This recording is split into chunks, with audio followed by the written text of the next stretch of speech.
The room is quiet enough to hear the air move. On one side, a European harness of polished steel stands at ease, shoulder plates catching a low light. Opposite it, lacquered lamella glows like dark water, a Japanese cuirass laced with silk, a kabuto etched with age. They face each other across a small span of floor. Two languages of war paused mid-sentence. So much of what we think we know about knights and samurai is built from bright posters and favourite scenes, lances that topple whole ranks, blades that cut through anything, codes so pure they feel more like poetry than practice. Those images are memorable. They're also incomplete. This series chooses the slower path. We will set each warrior back into the world that made him: stone keeps and manorial fields in medieval Europe, shrine bells, mountain roads, and castle towns in Japan. We will keep our eyes on what is verifiable, how armour was built and worn, how weight was carried, which weapons decided battles, how supply lines fed men and horses, why codes of conduct were written, and how they were actually used. No dueling myths, no breathless claims, no forced cross-era mashups, only context, craft, and consequence.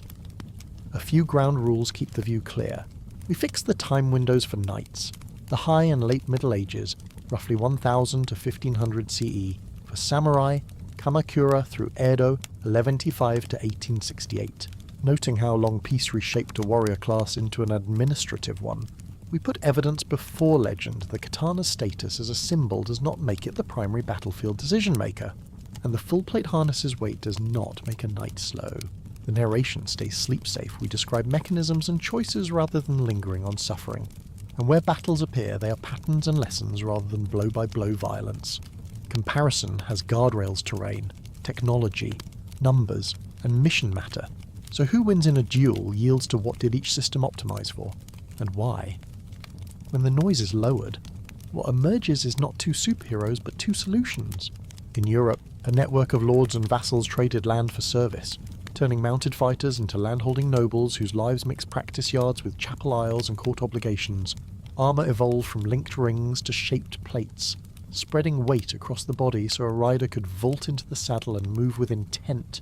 The famous charge with the lance was as much psychology as physics, and it faltered against disciplined formations and good ground. In Japan, provincial guards became a ruling estate. Training ran wide, archery from the saddle, spearwork in close order, sword schools for periods of peace, alongside literature, calligraphy, and the stillness of Zen. Early lamella favoured flexibility and archery. Later suits added larger plates and even bullet testing as matchlocks spread. Castle towns stitched logistics into civic life. Honour codes grew out of religion and governance alike, speaking to loyalty and self-command, and at times demanding a heavy price for shame. Placed side by side, the questions change as not steel versus silk, but how craft turns raw material into protection. Not sword versus sword, but why polearms and missiles dominate crowded fields while iconic blades live longer in ritual and story. Not whose courage was greater, but how different moral grammars. Chivalry shaped by the church and Bushido shaped by Shinto, Zen. And Confucian thought, manage fear, duty, and power. Listen closely and the armours seem to speak again. Steel whispering about edges that glance and joints that flex. Lacquered plates answering with the soft pull of lacing and the calm of measured breath. We will follow the sound of spurs across stone into the world of the medieval knight, including his training, his armour, his tactics, and the social machine that kept him in motion. Then we cross the sea to meet the samurai where the bowstring hums and the rice granary counts, before drawing the careful lines of a fair comparison. Settle in. The myths can rest for a while. The details will carry the story. A great hall rests under a low sky. Rushes on the floor soften each footstep. Iron candle sconces throw small lakes of light on stone. On a wooden stand, a harness of plate holds its quiet shape. The visor is closed. The gauntlets touch at the knuckles as if a pair of hands were folded in thought. The room is not grand tonight. It feels like the inside of a clock when the hands have stopped. When every gear is still, you can finally hear what the metal has learned. If you stand a moment longer, another sound joins the silence, not loud. More like the memory of hoofbeats on firm ground. It is the life that sat inside this armour, the habits that kept it ready, and the rules that gave that life a place in the world. In the early medieval centuries, the figure inside this metal was not yet a fixed kind. People called him Miles, a fighting man on a horse, a man who served. The word did not always mean a noble, it meant a job. Western Christendom was a patchwork of lordships, abbey lands, towns with markets on Wednesdays, marches where watchfire spoke more quickly than words. Money was scarce in the form we think of today. Land was wealth, and so were the people who worked it. A lord with land needed loyal hands to keep order and answer threats. He could not be everywhere at once, so he granted a piece of land to a man who swore to ride when called, to bring his horse, his arms, and often a few retainers. The grant was a fief, the sworn man a vassal, and the bond between them an oath made at a church door or in a hall like this one. Across a few centuries this pattern hardened. The open group of mounted fighters became a class. The Marls became a knight in the way we now use the word, not only a role, but a rank. The change did not happen in one decree. It came from layers of practice. Sons of fighters were raised for the same work. Land grants were treated as family property. Kin married kin who held other land. What had been a flexible path narrowed. By the high Middle Ages, that man in the armour was very likely a small noble by birth. He belonged to the thin slice of society that fought. Below him were the many who laboured. Beside him stood the few who prayed. That tripartite idea did not stay only in sermons. It shaped law and clothing and meals. Sumptuary rules told a ploughman what cloth he could wear and kept silk and velvet for those who had the right to ride with a sword. Inside this clear frame sat many shades. Some knights had wide manors and the rents from many fields.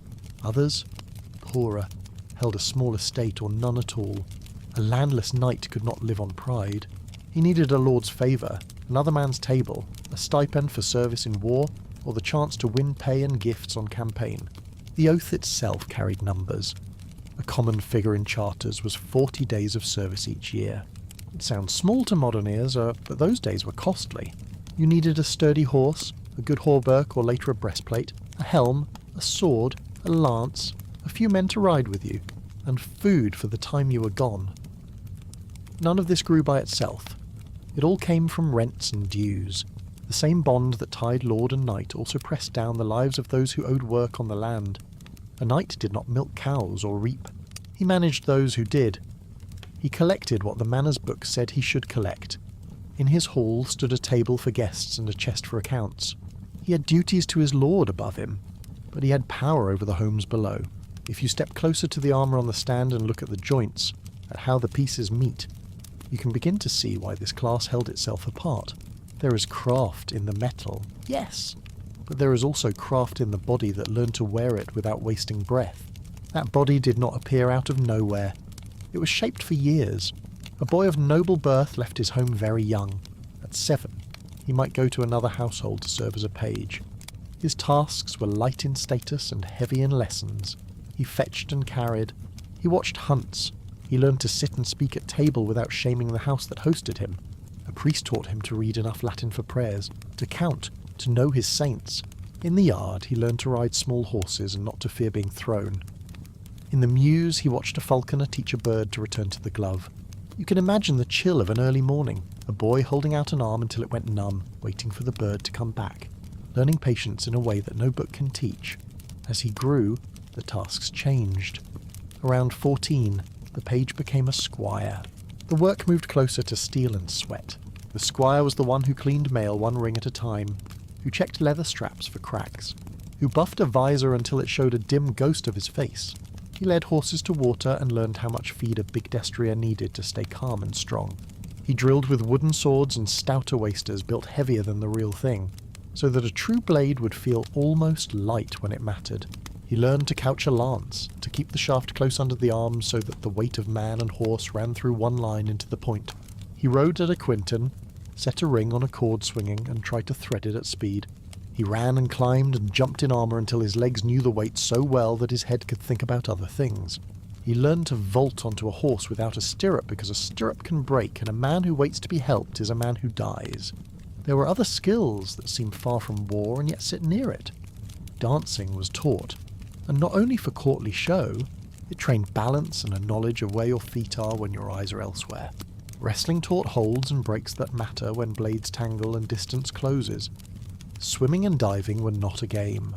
Rivers are real in campaigns. Armourers and sergeants made the drills hard on purpose. If the body can do more than the field will ask, the field will feel less cruel. When the years of service and proof behind closed doors were judged enough, the squire spent a night awake with his thoughts in a chapel. The next day he was dubbed, not by a priest, but in a rite that still tasted of church air.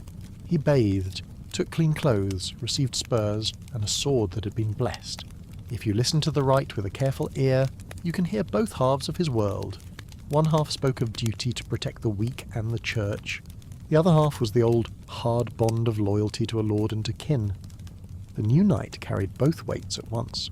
These oaths led to the word many repeat when they think of men in armour: chivalry. It is a lovely word that has been made to carry a bag full of meanings it never held alone.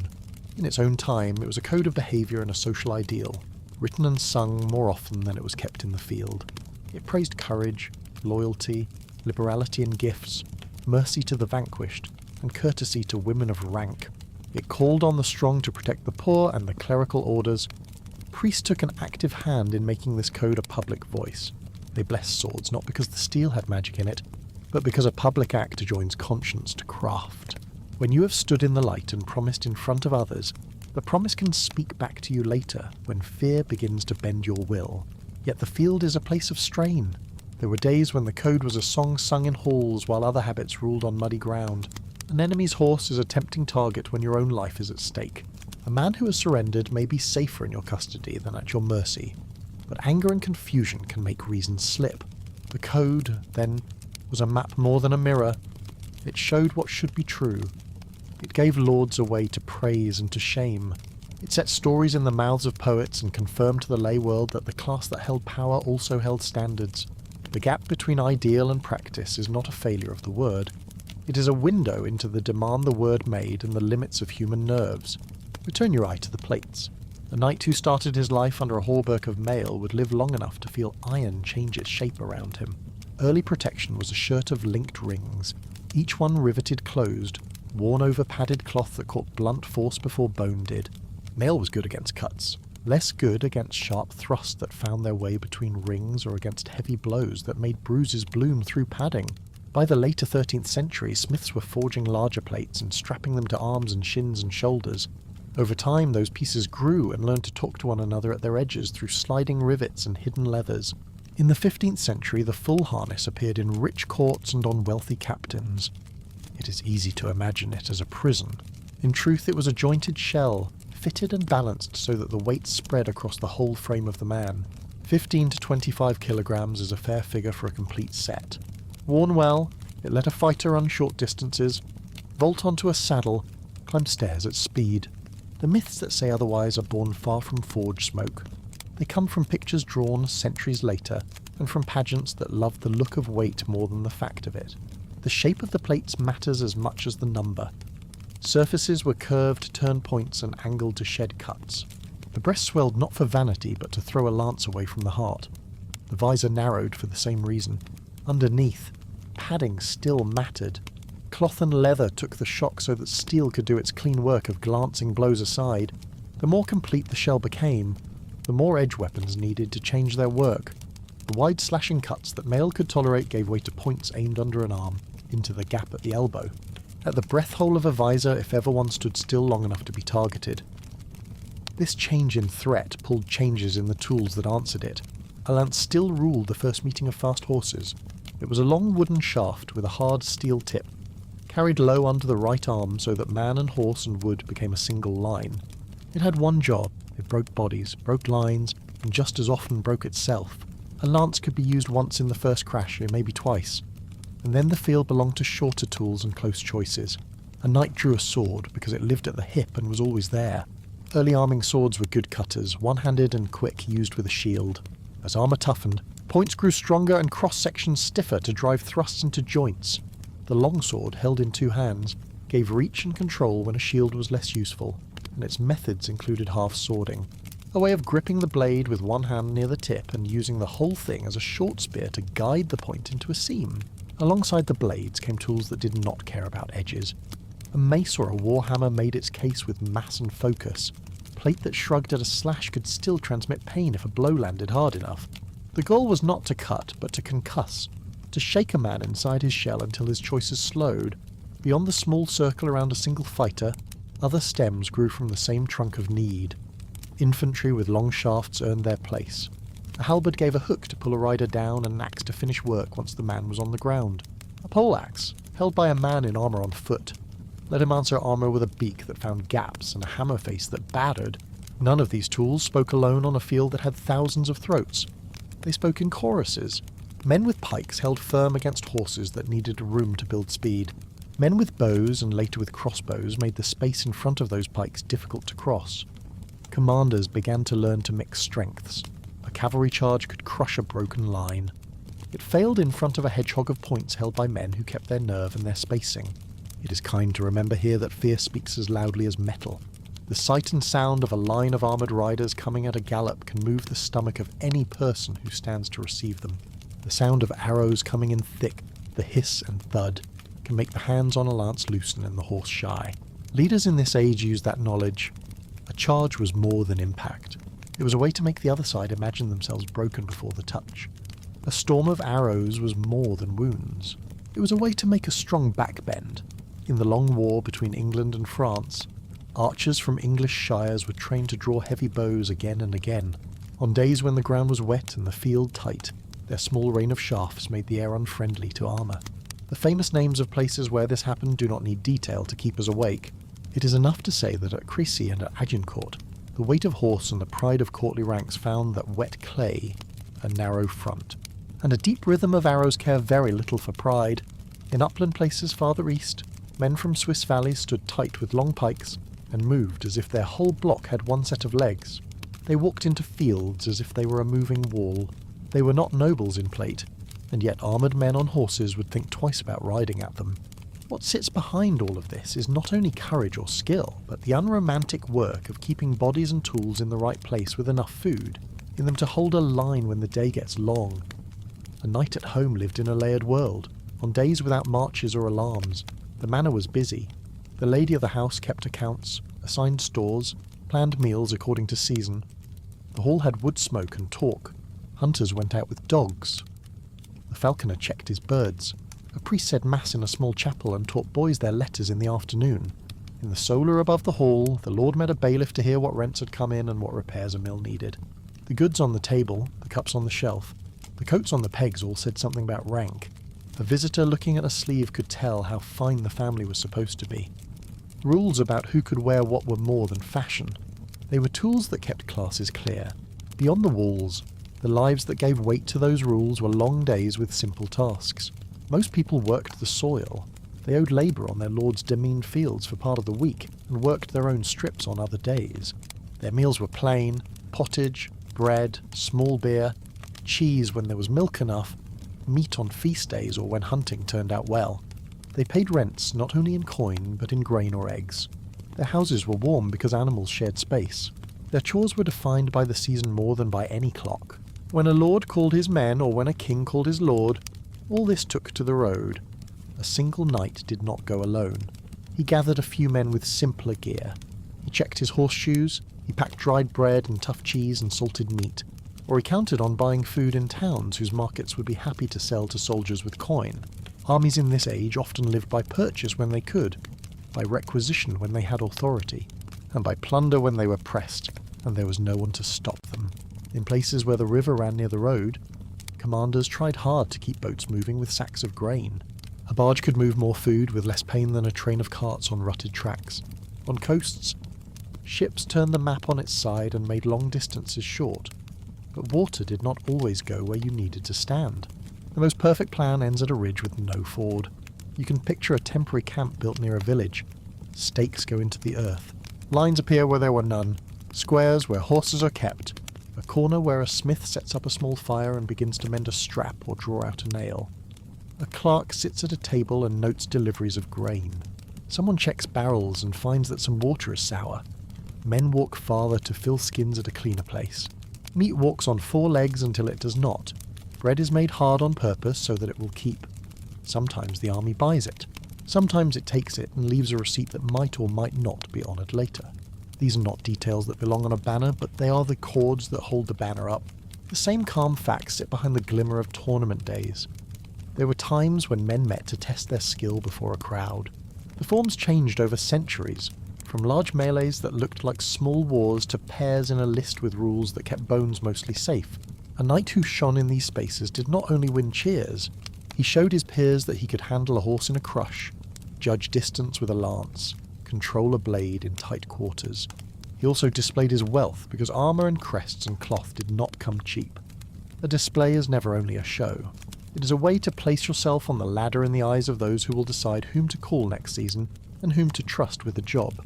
If we let the hall grow quiet again, the armour on the stand looks less like an object and more like a memory shelf. Each plate tells of a small advance, an answer to a new threat, a better hinge at the elbow so that a point cannot slide in. Each leather strap tells of a hand that checked it at dawn and again at dusk because a broken strap can cost a life. Each scratch says the owner did not spend all his time in bed. It is a human thing, then, made by hands that learned from other hands, paid for by rents and tolls, held by oaths that were spoken in rooms like this one. The life inside it was not a dream of glory alone. It was a schedule, a diet, a stable, a clerk with a quill, a priest with a book, a wife who balanced accounts, a steward who knew which tenant was late with his grain. From that fullness it becomes easy to hear why a code like chivalry was possible, and also why it could not, by itself, rule a field. The code was a way to add shape to a power that might otherwise seem only force. It gave the people who paid the rents a hope that the men who collected them had standards to keep. It gave the men who wore the steel a story that made their hard days mean more than pay and risk. It asked them to turn a lance from a beaten man, to spare a horse that had done no wrong, to defend those who could not defend themselves. They did not always do it. Sometimes they did. When they did, people remembered. When they did not, the gap between song and deed made other people write different songs. The rhythm of seasons joined the rhythm of campaigns. Winter slowed great movements. Spring pulled men to fields to sow as much as to muster. Summer baked roads hard for carts and hoofs. Autumn asked for hands at harvest. This meant that many conflicts were made of short stings rather than endless marches.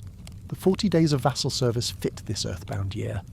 Later, as kings gained more coin and paid men for longer, the shape of warfare changed. More professional forces appeared. But in the window we're standing in, the frame is still feudal. Oaths matter, land matters.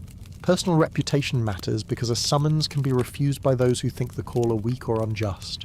And that refusal is dangerous to a man who needs bodies behind his banner. Even in a calm account there is room for the small pleasures that shaped this class. A hunt in the cool of morning that returns with birds and boar.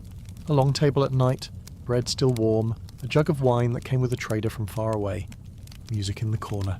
A child asleep on a bench while older voices talk about a bridge that needs repair. About a cousin's marriage. About the rumour that a distant lord has quarrelled with the king. The armour on its stand belongs to these nights as much as to March days. It is polished for both.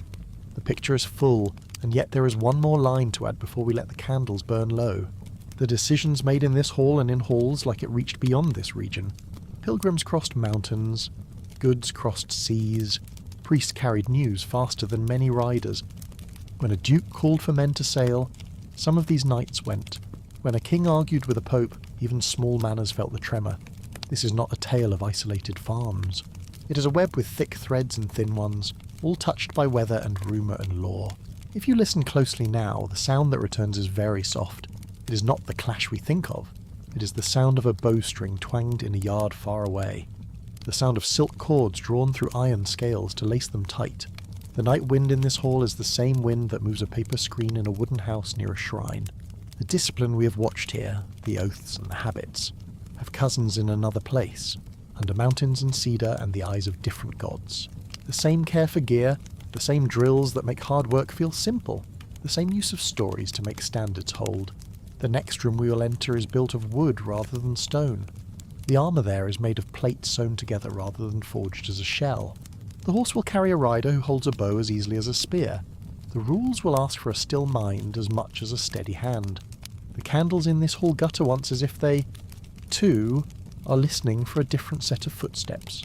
Soon enough, another suit of armour will be waiting, quiet and complete, in a place where dawn comes through shoji, and the first sound of day is the soft pull of a cord that ties thousands of little plates into one strong coat. The training yard wakes before the hall. Dew sits on the timber rail of the quintain. A leather ring hangs from a cord and turns a little in the light wind. Someone has dragged a sack of sand to the centre and set a wooden lance against it. A squire arrives first and runs a hand along the grain of the practice spear to find any splinters that would sting through a glove. He takes a breath that tastes like wet straw and cold iron. In a few minutes the yard will fill with the small sounds that build a night. The thud of footfalls in greaves, the creak of a saddle, the click of a buckle, the rasp of a file over an edge that must be clean but not thin. None of these noises are dramatic. They are steady and kind. They belong to a life that does not rely on rush or luck. Before a single horse moves, the mind is tuned. The man who will ride has already learned to breathe through plate. He knows the feel of his chest when the weight sits across his shoulders rather than on them. He knows when a strap is one hole too tight and will bite under his arm if he lifts the lance at speed. He has already read scripture with a priest and has heard the words that bind his strength to something outside of himself. The sword that waits at his belt has been blessed, not to make it magic, to make it answerable. The prayer that touched it did not remove its danger. It showed the room that a promise sits on the blade. The promise says that courage is not the same as cruelty, and that power should not fall on those who cannot bear it. The code that holds that promise is often spoken of in a sweet voice. In the yard it is quieter. Chivalry asks for bravery, loyalty, open hand, and mercy. It asks a man to spare a foe who yields and to keep his point from a horse that cannot consent. It asks him to protect the poor and the church. The church did not only repeat these lines, it wrote them into the rites that made a squire a knight, so that when the young man thought of his spurs he would think of God and neighbours at once. There were days when the field honoured that promise. There were also days when heat and fear and noise made the hands forget. This gap does not cancel the code. It shows how hard the code tries to lift a heart when the ground tries to pull it down. Out in the yard the practice begins with work that seems simple. A rider takes a slow canter at the quintain and learns to keep his lance low and still.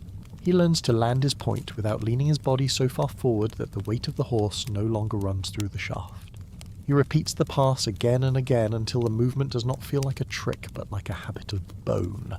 When the ring is hung from a cord, he rides to pluck it with the tip and learns to see a small circle at speed without narrowing his whole world to that single eye. This is not glamour.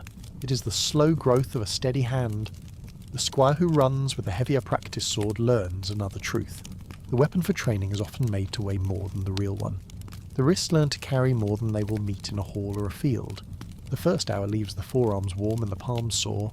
The second hour teaches how to move with hips and shoulders so that the blade does not drag the arm like a weight caught in a river. The drills do not try to break a man. They try to build a floor under him. Once that floor is firm, he can stand on it when the earth around him shakes.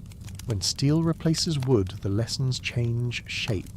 An arming sword rides at the hip and comes out when a shield is near, and a man must work in close. Its edge cuts and its point presses when a mail shirt leaves small windows at the joints.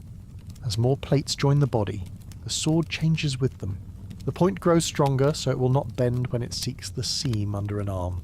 The section of the blade stiffens so that a thrust carries the whole line of the weapon, rather than wobbling like a reed.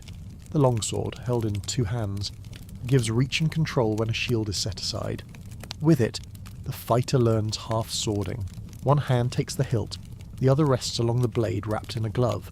Now the whole length becomes a guide to direct a point into a place where plates do not meet, or to lever and off-balance an armoured foe whose body is safe from cuts, but not from a fall.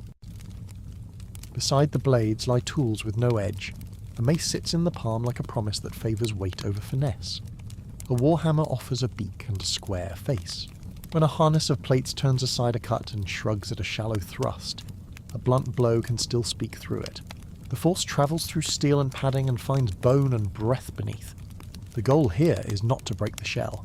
It is to shake the person inside it so that his choice is slow and his hold weakens. These tools are not cruel by nature. They are answers to the real question a field asks when many men wear good armour. The lance stays the king of the first meeting. A long, straight shaft with a steel tip and a small rest at the breast to take the load. To carry it well is to turn the rider and the horse and the wood into one moving line. When a line like that meets another, the world narrows to the size of the point and the small window of sight the visor allows. The lance breaks often, that is its plan. It delivers a heavy word once and shatters, and the rider must decide within breaths what the next sentence should be. Sometimes he stays in the saddle and draws a sword. Sometimes he lets himself down to fight on foot where the press is thick and the horse cannot turn. None of this makes good painting. It makes good sense. Away from the riders. Men on foot learn their own craft. A halberd in a steady hand can hook a rider and drag him from a seat that once felt like safety. A poleaxe carried by a man in armour answers plate with a spike that seeks a gap and a hammer that does not mind steel. These are not peasant tools alone. They are the work of trained fighters who understand the shape of the day and their role in it. In other places, long pikes stand like reeds in a marsh. The men who hold them are taught to keep step and to set their points forward as one. When they do, a horse does not find a path that does not hurt. Riders do not like to ride into pain. Even brave ones ask their bodies to turn. The space between lines is ruled by arrows when bows are many and hands are practised. In the counties of England, men drew heavy bows as a civic habit. They learned to pull again and again till their backs grew broad and their fingers grew thick. When they stood in long rows in wet ground and sent shafts in a constant tide, they did not aim for eyes. They aimed to make a place unkind to stand. An armoured man can put up with a lot of noise. He is less patient with constant taps that may, at any moment, turn into a deep hurt in a softer place. Bows in such numbers change choices. Lines hesitate. Horses lift their heads and lose rhythm. Officers decide to walk rather than run. On a day when the road is narrow and the soil holds the foot, a rein like that becomes more than a rein. It becomes shape. All of this, just taken together, explains why a charge can terrify and why it can fail. A line of riders at speed with levelled lances can make a group of men in front of them decide that they are already beaten. If the men in front keep their nerve and their spacing and their points, the charge breaks like water against a pier. The ground matters. So does weather. Yeah, mud takes the speed away from hooves. A slope steals the even run from a line. A ditch that seems small to a walker feels deep to a horse. A hedge draws a boundary that turns a field into a corridor. The commander who sees the whole flat canvas before the light fades chooses where the shock will come and where the shield must stand. The same armoured men learn to fight without a horse. In some armies this becomes the expected habit rather than the exception. A knight's harness does not care whether he sits or stands. It cares whether it is strapped well and whether the person inside it can breathe. On foot he takes a poleaxe or a longsword and joins a rank. If archers stand behind him and work in a calm rhythm, his shield of steel becomes a wall for them. He does not have to win ground. He has to make the space where their work can change the day. This is not the picture of a hero alone at the centre of a painting. It is the picture of a craftsperson in a team that shares a task. The yard returns to quiet at noon. The horses drink and steam rises from their backs. The men take bread and a little meat. A jug goes down the line. Laughter returns. A falcon on a perch watches the people with a sharp round eye and ignores the rest. In a corner a squire rubs a new spot on his hand where a seam in a glove has chafed. He will show it to the armourer later and ask for a stitch. These small exchanges keep the larger promises. A knight's life is built on care. He is careful with straps and careful with words. He must be careful with both. Inside, the harness on the stand earns a closer look. The plates are not flat. They rise and fall in curves that serve a reason. The ribs on a breast are not decoration. They stiffen the plate and make it shed. A point that slides along a smooth round surface will keep going if the shape is right. A cut that glances at an angle does not spend all its force at once. The visor's slits seem narrow, but the eye behind them does not work alone. The head turns by habit to keep the world in view. Under the plates, a padded garment spreads any hard gift from a blow. Where the steel must bend, little lames overlap like the scales on a fish. They move because a leather lace and a rivet let them slide. The whole suit is a lesson in how to protect without freezing. It has a weight, but the weight sits well. 15 to 25 kilograms is a mass that a body can learn to carry when it is shared by shoulders and hips and thighs. A fit person can run a little, jump a little, climb a little. He can vault into a saddle without help because practice has written that movement into his legs. He can kneel and rise. He can swing his arms without feeling as if he lives in a bell. Stories that say otherwise were written by people who loved the look of heavy things and the neatness of a joke. The truth is more modest. It says that a well-made suit feels like a firm coat, and that a bad one feels like a punishment. Knights paid for good ones because their lives depended on the difference. There is a question about arrows that always comes up. Can a bow put a shaft through plate? The yard answers in a way that helps rather than thrills. At close range, against places where the shape is flat or where the steel is thin, a heavy bow can make trouble. At longer ranges, against good shapes, the plates hold and the arrow must be content with bruising where padding will accept it. Against mail, things are different. A hard point can widen a ring and then a second ring and find a way through if the angle and the luck are right. This is why the shift from mostly mail to mostly plate matters in the timeline of fear. It changed the ways people aimed and the ways people moved. Beyond the yard and the hall lies the road. It is not smooth. It does not go straight. It goes where the land allows. Armies in this world follow it because wagons do not fly and mules do not love mud. Food is heavy when it is grain and light when it is promises. A commander who wants to keep his men's legs under them tries to use water when he can. A barge floating with sacks and barrels can do the work of many carts with less loss. A coastline makes a day's march look small. But the river bends away from the place where the banner needs to stand. The sea cares about weather more than about orders. So there are always carts and always animals and always the problem of water that stays clean to drink. Men soak cloth to strain it. They prefer wells that are uphill from the latrine. They carry salt because meat cannot be trusted to be fresh when the herd has had a hard day. The way supplies arrive shapes what the men can attempt. If food is bought in a town, the pace of the army slows near that place. If food is taken, the mood of the countryside darkens and the road behind becomes unsafe for stragglers. There is a cost in either case. Knights know this. They may not speak of it in the hall on feast nights, but their stewards know what the ledger says. They know that a river crossing built in the spring and guarded by a small post will pay for itself twice in the summer. They know that a new shoe for a horse who carries a man with a banner is not just a nail in a hoof. It is a day kept on schedule. At the level of a single person, daily life is as human as any other century. The Lord eats well, but not always lavishly. Meat when hunting succeeds. Fish on the days when the church calendar asks for it. Bread every day. Cheese when the cows give milk. Spices appear on rich tables not to show off alone, but to help with taste and storage. The room is warmer when more people are in it. Private spaces are small. Public ones are large. The music that plays in the evening is not grand. It is a simple tune that can be carried by a few strings and a voice that knows when to soften. The children know the tune before they know all the words. Clothes say who someone is before speech does. Laws help them speak. A cloth of a certain weave belongs to a certain pocket. Silk drapes a person who will sit at the high table. Strong wool wraps a person who will serve at it. None of this is cruel by itself. It grows rough when pride is added to it. Pride always knows how to borrow tools from law. The better part of the code that blesses a sword tries to keep that pride in check. It does not always win. The effort still matters. As the day in the yard ends, the squire returns to the rack and hangs the practice gear. He checks the leather where the lance sat under the arm and rubs a little grease into it so that it will not crack. He rolls the ring's cord between his fingers until it warms and grows smooth. In the mews, the falcon eats. In the kitchen, someone skims fat from a pot and laughs at something we cannot hear. In the chapel, the priest folds a cloth. In the hall, the armour on the stand is wiped again and left to sleep. The candlelight finds the edge where the visor meets the helm and makes a small bright line. There is a story that threads through these rooms. It is not one of a single battle. It is a story of a class that became sure of itself over time, that turned a job into a rank, that bound land to loyalty and loyalty to land. It is a story of men who learned to move in steel as if it were a skin, and who spoke of honour in words that were both pious and practical. It is also a story of limits. Horses need space to run. Ground can be too soft. People can be too hungry.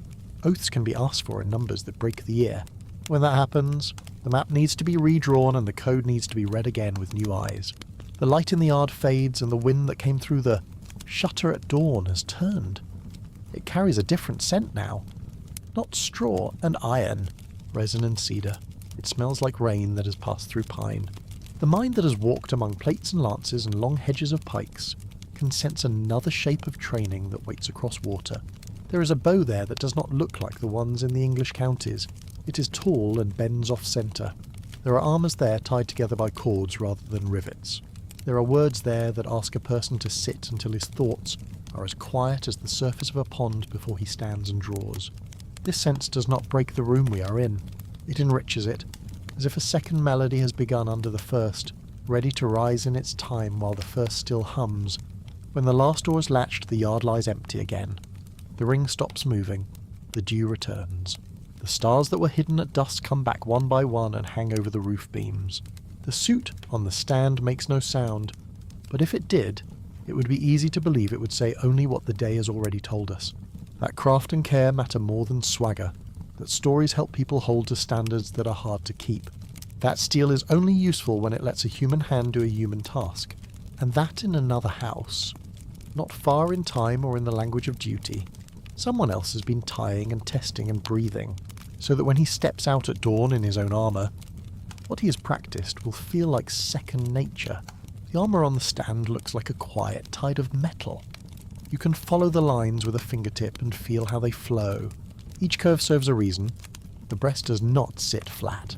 It swells a little, then falls away, so a point that touches it does not bite and stay but slides and loses itself in the air. The ribs that run across the surface are not decoration. They stiffen the plate without making it thick, so weight stays kind and strength stays honest. Where the arm needs to lift, the shoulder is a stack of small pieces that overlap like scales. A leather lace pulls them together and a rivet lets them move. The visor is a small world with narrow eyes, yet the head behind it has learned to turn so the view is always enough. Beneath all this, a padded coat receives whatever hardness gets through and spreads it across a larger place. The suit is not a cage. It is a thoughtful coat that keeps its promise when the day asks. The coat has weight. A good harness for a fighting man might weigh 15 to 25 kilograms. It sounds heavy when a number floats alone, but the person who wears it does not carry it in one spot. The straps lay the load across shoulders and hips, and the lines of the suit follow the body so joints can bend. A man who trains in it can climb a stair without stopping. He can lift his knee to the height of a saddle and vault without a hand on the cantle. He can jog a few steps and jump a low ditch. He can kneel on one knee and stand again. He learns to do so without gasping because breath belongs to practice long before it belongs to the day. Jokes about clumsy men in iron belong to halls that do not know the yard. When mail is worn alone, you can press a thumb into the rings and feel how they give without breaking. There are hundreds of small iron links that hold each other. They love to stop a cut that glances along the weave. They do less well at stopping a sharp point that presses between rings when angle and force are unkind. That is why plates grow where the body asks for help. First the shins and knees and elbows and shoulders, then the chest and back. The suit becomes a whole only when advances in metalwork make large. Strong plates possible, and when the people who wear them prove that a body can move inside them with ease, what began as a shirt of loops becomes a system that answers the full list of common harms. The answer is not only steel. It is shape and thickness and the self-restraint to stop polishing a story until it becomes untrue. A shaft from a strong bow can trouble a piece that is thin or flat or struck at very close range. A good plate with the right curve at a modest distance answers the shaft with a song and sends the point away. Against mail and gambeson, a barbed head can sometimes find a way through. This is not theatre. It is the calm accounting a smith and a captain share when they decide what must be worn and how men should stand. The tools in the rack keep the same honesty. An arming sword rests well beside a shield because it is short enough to work in tight places and long enough to reach past the rim. When plates grow common, the tip of the sword grows stronger to let it press into laces and joints. The long sword, with two hands on its hilt, allows a person to guide a point with grace, or to use the blade as a lever when hands close in a wrestle. None of these movements serve blood alone. They serve control. A mace sits with quiet certainty. It has no edge to sharpen and no temper to lose. It speaks by delivering weight through the shell to the person inside. A warhammer offers a square face for flattening and a beak for finding a gap. On a day when edges sing and bend with little effect against plates, these simple faces keep their language. A lance sleeps until a horse wakes it. The wood is long, the point is steel, and near the hand a small rest on the breastplate waits to share the burden. In motion, the line from shoulder through shaft into tip becomes one continuous thought. When two such lines meet, there is a brief bright moment and then splinters in the air. The rider cannot count on a second such meeting with the same tool. He must let the shard fall and choose the next work without delay. If the ground is open and the speed is high and the people in front have not steadied themselves, the shot can shatter more than wood. It can shake choice out of hands before steel ever touches skin. If the ground is soft, or the space is narrow, or the line of points ahead does not waver, the same motion spends itself and leaves men in a press, where feet and fists and short edges rule. A day that begins with thunder can settle into a close, slow grind with the steady breath of armour and the short shuffle of boots in mud. On another part of the field, poles stand close together in many hands. The men who hold them learn to keep time as they learn to keep water down when nerves rose in their throats. Each keeps his point at the right height and the right angle, neither too low to be stepped over, nor too high to find air. Each trusts that the men on his left and right will not leave a door. A horse that sees this hedge hesitates. The rider feels that pause in his own body and measures the gap between duty and wisdom. A few men can ride into such a hedge and live. A formation that expects to ride through it as if it were a morning mist asks too much of animals and people both. The lesson is not cruel, it is clear. Over the open ground behind the hedge, strings come back and strings go forward. The movement is simple enough to repeat without thought, and complex enough to wear grooves into bone. Men who grew up with archery as a constant practice do not aim at tiny glints. They aim at the space a body will fill and the rhythm the officers have taught them to keep. When their arrows arrive in waves, the time between waves becomes as important as the sharpness at the head. Noise and small touches build a weather that interferes with calm intention. Armour holds, and then it holds again until one particular angle and one particular distance bring a harder result. The day is not random. It is full of numbers that a good captain reads the way a miller reads a river. The people who carry these tools spend most of their life away from any field. Much of that life is slow. A kitchen fills with steam. A table in a small room holds a loaf and a knife and a piece of hard cheese. On a better day, a plate holds roasted meat. And on a day that falls on a fast, a bowl holds fish and herbs. A woman who runs a household speaks to servants about linen and salt and the state of the roofs. A steward considers grain and dues, and which bridge on the estate should be repaired first before the spring carts are loaded. A child is taught a prayer and a song. In the yard, a falcon's hood is taken off and put on, and the bird learns to sit with patience.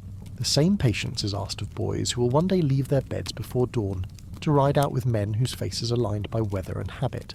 The law that holds this world together prefers that clothes tell the truth. Silk should hang on people who carry titles.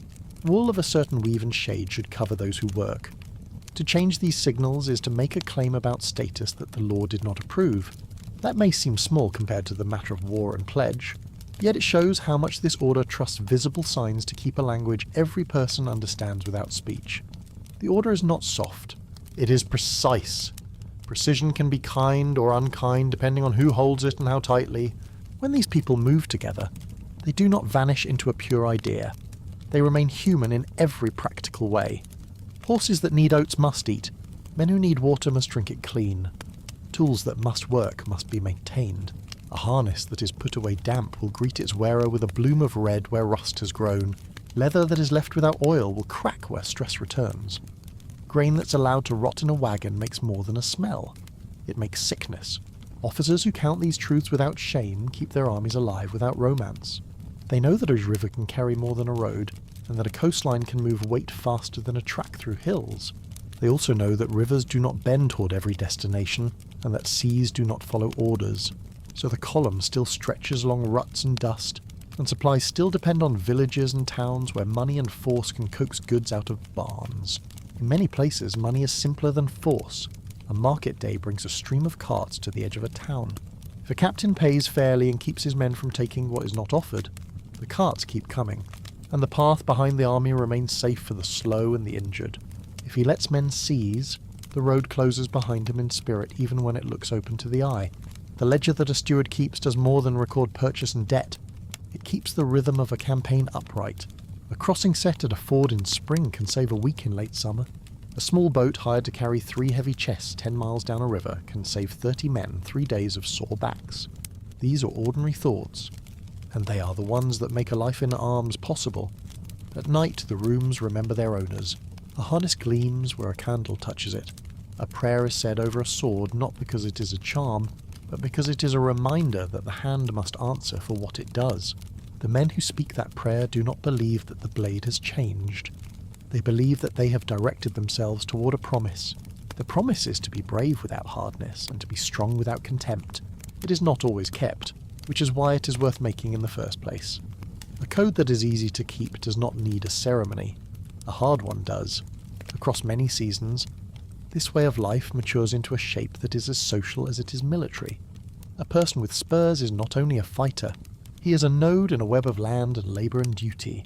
His worth rests as much on his ability to show up with men and horses and supplies as it does on his work in the press of a field. The people who give him land expect him to answer when called. The people who live on that land expect him to protect them from those who would squeeze too hard or take without paying. A balance like that is not clean. It leans first to one side and then to the other. The best days are when all parties feel that the lean can be corrected with speaking and provisions rather than with force. The worst days become stories that lose their edges with time. As iron and habit grow together, practical wisdom grows with them. When a charge is planned, someone reads the wind and the ground as carefully as the numbers of men. It is not enough to have 100 riders if the field offers only 2 narrow ways down. It is not enough to have 6 ranks of archers if they must send their shafts over the heads of their own men at a height that ruins their strength. It's not enough to own a brilliant suit if the fit at the wrist pinches a tendon and steals endurance from the hand. The idea of chivalry prefers brave hearts. The day prefers good choices made early with a clear head.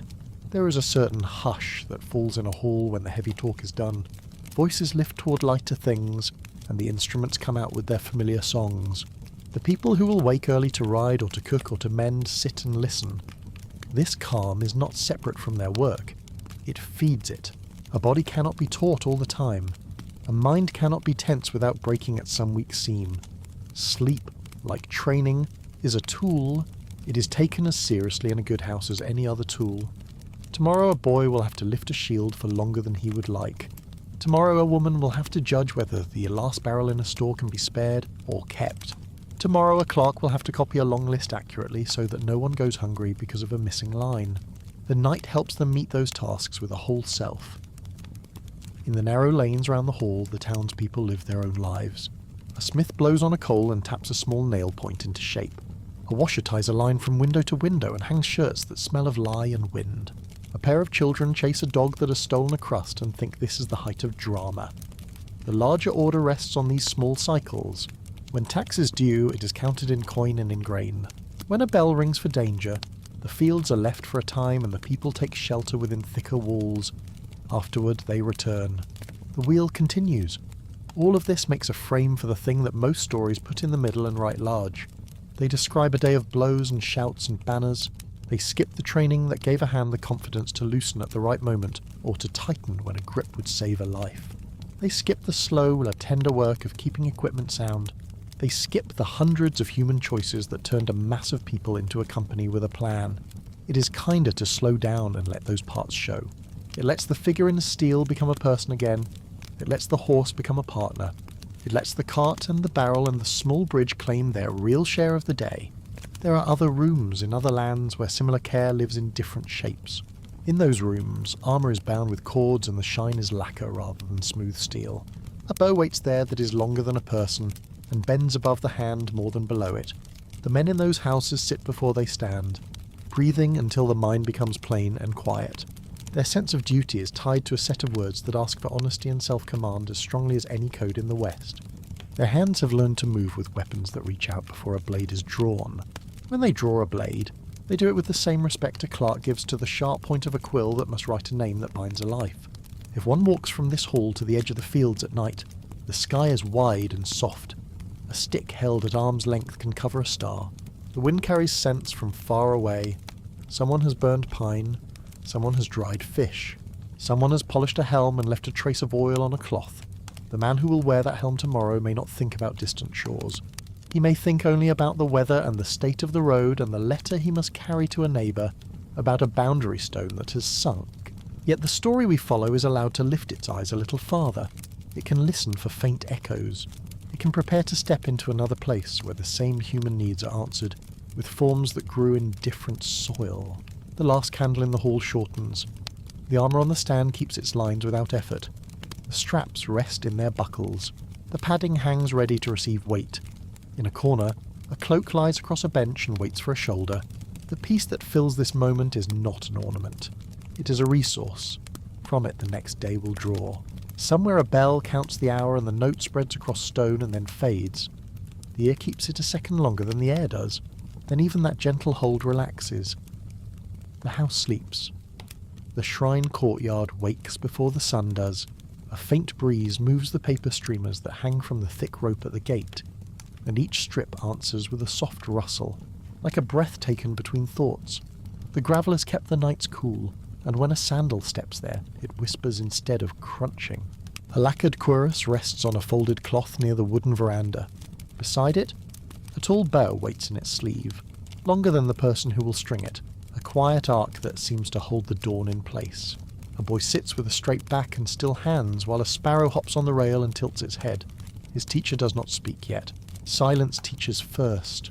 Only when the boy's shoulders no longer rise and fall too quickly. Only when the breath has become smooth does the day begin. A warrior in this land did not appear all at once, as if a story had conjured him with a single word. He grew in stages as the country changed. In earlier centuries, the court at the capital reached outward along roads and rivers, but distance wore at those lines. In the north and the east, people who did not bend to court commands held their ground, and bands of mounted fighters rode to meet them. In other provinces, wealthy landholders, more and more independent from the old centre, hired guards to protect harvests and settle quarrels. The word for these fighting men came to mean one who serves, yet the service they gave shifted with time, from serving the capital's order to serving the lords who actually kept peace in their regions. On wide plains and in deep valleys, campaigns taught hard lessons. A small group of riders who knew the streams and ridges could tie down a larger force that did not. A strong bow in a trained hand could speak at a distance that a spear could not reach. In such work, armour needed to bend where the body bends, and reins needed to feel like the rider's fingers were extensions of the horse's mouth. These practical truths shaped the tools that would become iconic later. The great bow, with its grip set below the middle, matched the body on horseback. The armour, built from many small plates laced with cord and lacquered against rain, moved with a person rather than against him. None of this began as legend. It began as problem and answer. Power began to gather in new centres. Two families rose like opposite shoulders of a mountain, each holding passes and paths, each gathering allies, each testing the strength of the other. The struggle that followed drew the country into years of fighting, not as a single loud day, but as a long series of marches, sudden meetings, retreats, and waiting. When the fighting ended, a new kind of government took its seat. The capital kept its rituals and poetry, but the right to command armies and appoint stewards of lands moved into different hands. A single military leader was acknowledged as the highest authority in matters of war and rule, and below him stood a ladder of lords and retainers, each rung holding together the next by oath and need. Warriors who had been provincial servants now held land, collected dues, judged disputes, and rode when summoned. They were no longer only hands that drew a bow. They had become a class that governed as well as fought. The change had a texture you could feel in towns and fields. In places where a castle rose, roads converged, markets grew thick on certain days, and storehouses climbed the inside walls like solid shadows. Orders that once might have travelled weeks on paper now moved faster by voice and flag from the tower in the centre of those towns. Families that had lived with weapons as their trade and their duty were told to make their homes within the castle's orbit. Their streets were planned, their houses faced in measured rows, and the rules that touched their lives were written with a firmer hand. In return, they were given stipends in rice measured by the year. The weight of grain replaced the boundary of a field as the proof of status. A sword on the belt became a sign that did not need reading. Time brought long peace to these towns. The swords remained, but their purpose widened. Men who had been trained first to fight now spent their mornings in offices, their afternoons in practice yards, their evenings copying documents, writing short poems, or teaching younger relatives to hold a brush. The class remained at the top of a fixed ladder. Farmers came after, then makers of goods, then sellers. The lines did not move easily. Some men lost their lords and became masterless, carrying the same training in a life with fewer anchors. Others found steady roles as tutors and clerks and judges. What had started as a response to disorder had turned into a pattern that kept order. And the people who once rode out into the hills now kept the books that made the centre strong. Before a person could be trusted with a ledger or a patrol, he had to be taught how to be steady. The teaching began when a boy could still sit on a parent's lap. First his body learned how to sit without fidgeting, how to stand without tipping forward, how to place a foot without noise on a wooden floor. Then his hands learned He held a short stick like a sword and was shown how to lift and lower his arms without stiffening the neck. He learned to bow to a teacher and to a partner, not as a form for its own sake, but as a reminder that every exchange mattered and that the right attitude prevents many mistakes before they start. Years added length to practice. The boy met the long bow that later would be his companion. The first lesson was not to pull, it was to breathe. The string comes back only as far as the breath allows, and the path of the arrow follows the line of a spine that does not twist in anger. The hands do not tighten around the grip. The elbow does not climb. The release is quiet. The bow is no ordinary tool. Its limbs are different lengths, so that it clears the horse at the bottom and answers the sky at the top. On foot, the same shape places the grip at a height that keeps the shoulders relaxed. A child may begin with a light bow, learning rhythm before power. The feathering whispers the same every time. With time, the draw grows, the shaft becomes longer and heavier, and the body, trained without strain, meets the load without complaint. On certain days, the training moves to a track where horses run, straw targets stand by the rail at measured intervals, and the rider is asked to let the world reduce itself to the drum of hooves beneath and the space where the next small circle will appear. In that moment, you cannot hold on to the last shot, and you cannot reach too soon for the next. You breathe out as the arrow goes, and the bow's song is the only sign that you offered it without hurry. This practice is not just a show for festivals, it is a way of keeping the connection between body, mind, and intention intact when speed would otherwise break it. If a person can remain calm on a moving animal, and keep the hands soft while the ground passes beneath, then he is more likely to remain calm in other moving circumstances. The spear meets the student in a different space.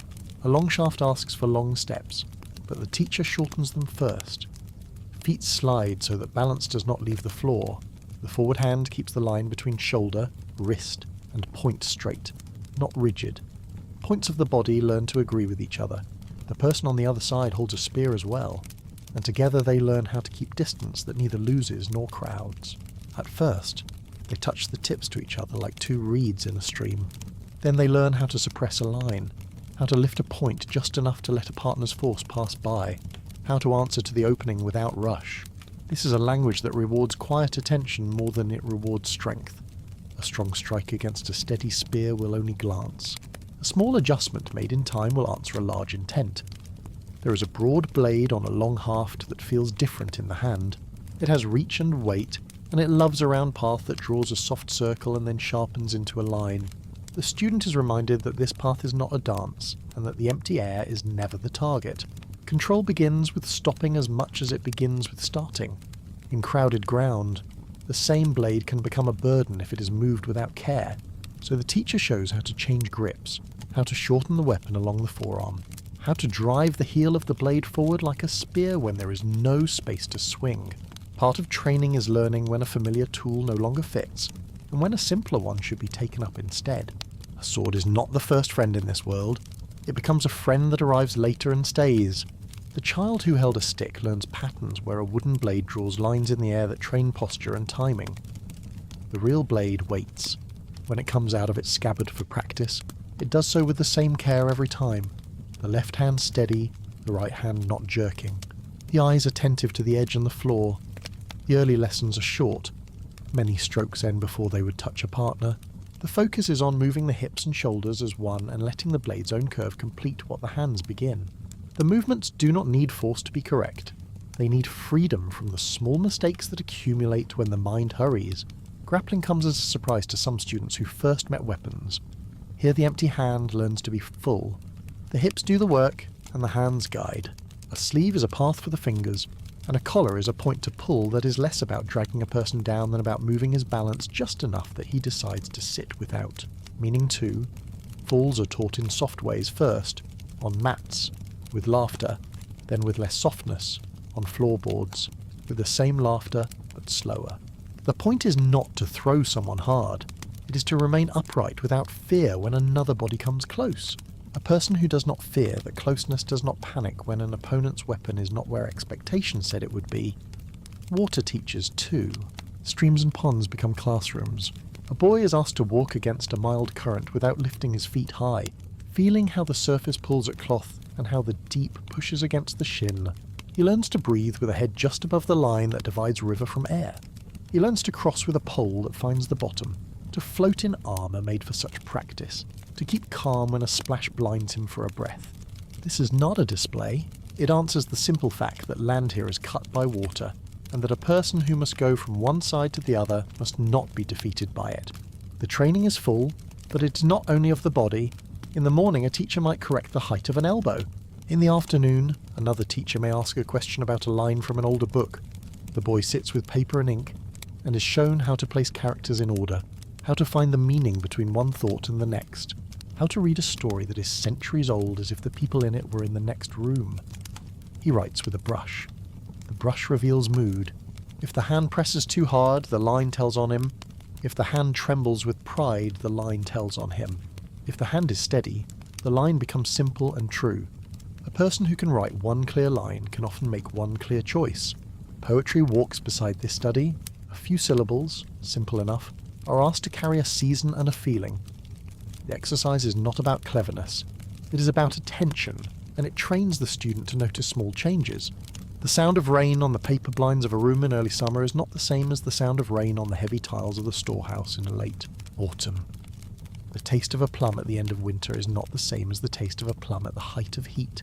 A person who learns to notice these differences has a better chance of noticing when a partner's foot shifts, or when a line of men has grown tired. Small things are the first warnings that big things are changing. In this world, learning has directions that meet. From one side comes an expectation of order and duty. From another comes a practice of quiet that strips away panic. From a third comes an attention to words and lines that keeps thought from slipping into haze. The student is not told to set aside feeling. He's shown how to steady it.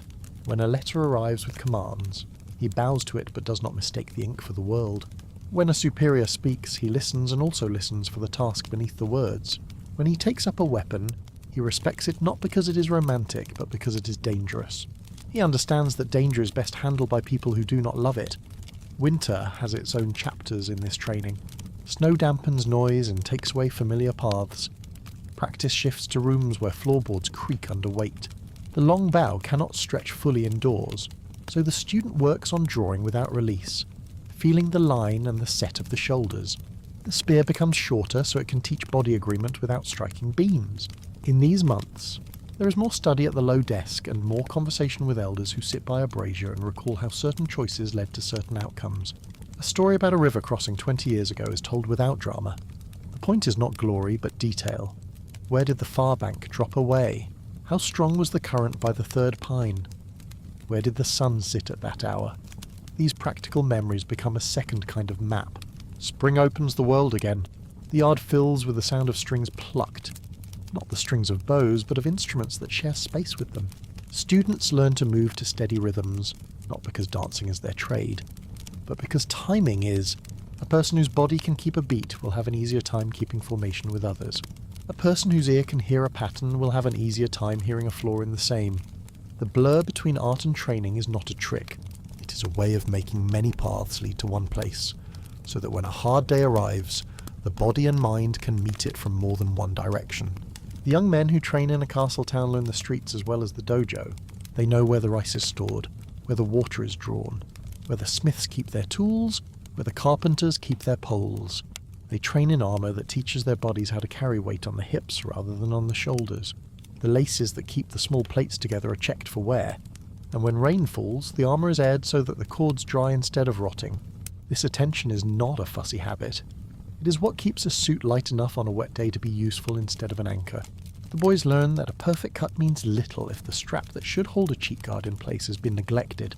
The same attention guides food and water. A soldier on the move carries rice that has been cooked and pressed into firm shapes, wrapped so it can be kept for a day. He carries hard cakes of salt that do not spoil.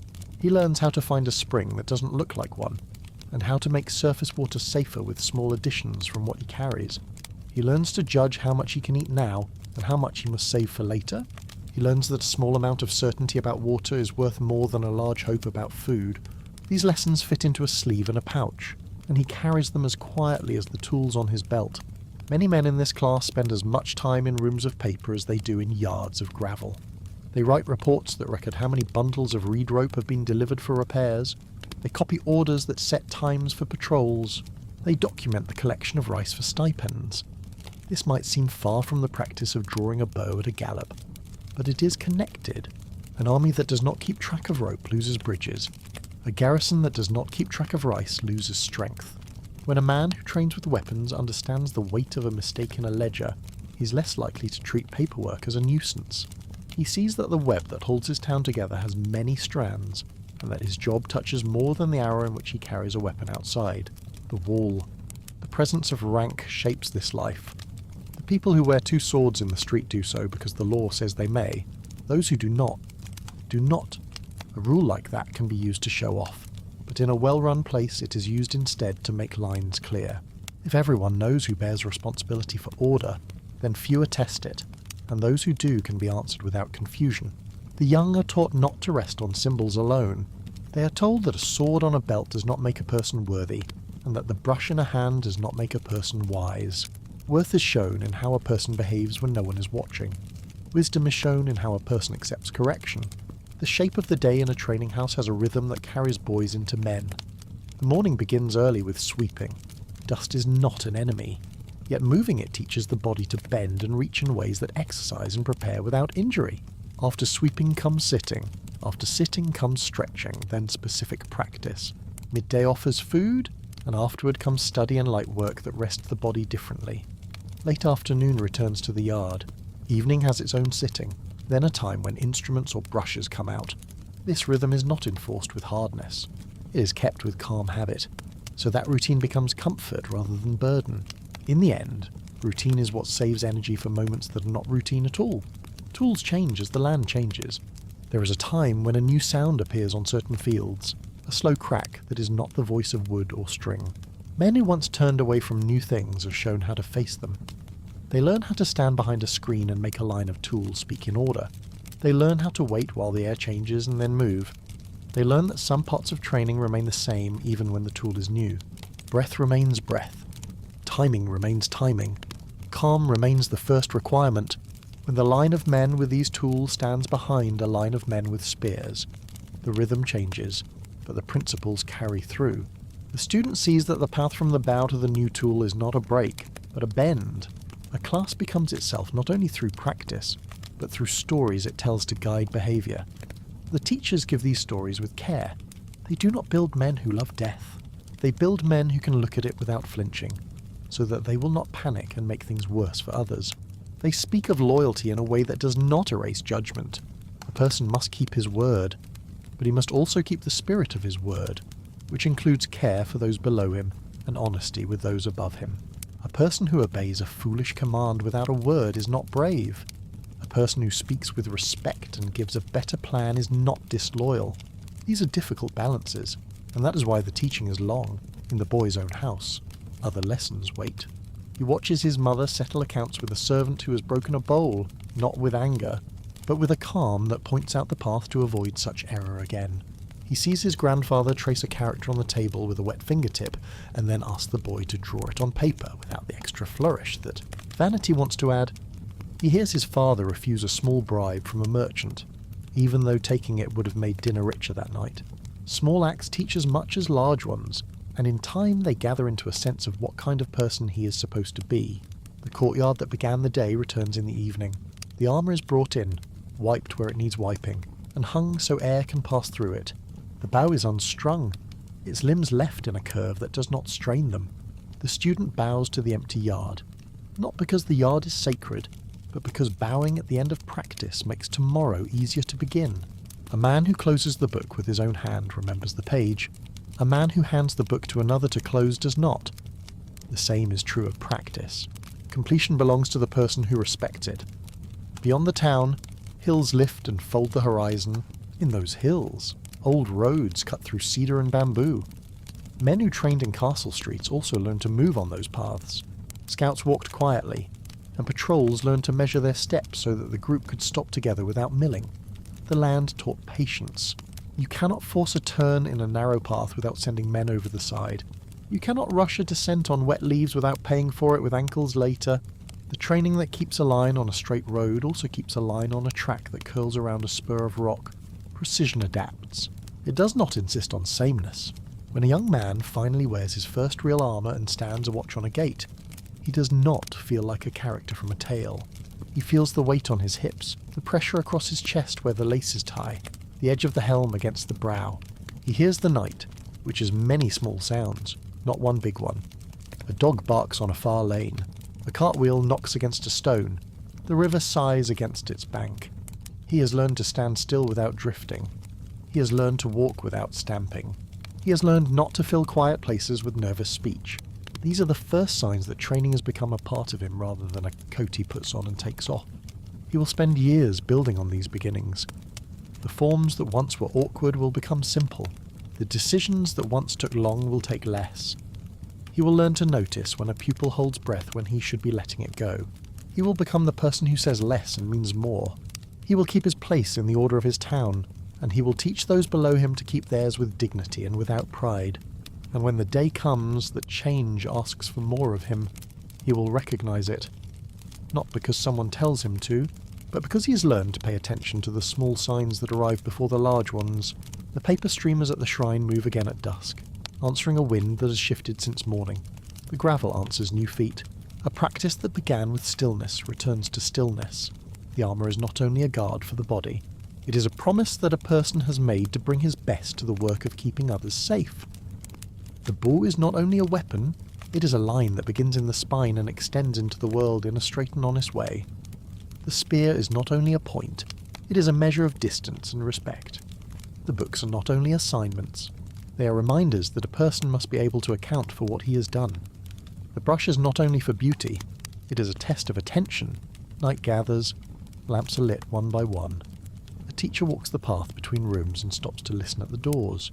He hears a low voice reading, a soft hum of a string being tuned, the shuffle of feet in the last practice, the quiet laughter of boys not yet ready to sleep. He nods without knocking. He knows that training holds best when it is kept with care rather than with fear. Tomorrow's end, the same tasks will greet them, and the same virtues will be asked of them. The day will not be identical, because no 2 days are, but the direction will be the same. Breath before motion, attention before speech, duty before ease. With these simple priorities, the life they lead becomes steady enough to endure change without breaking.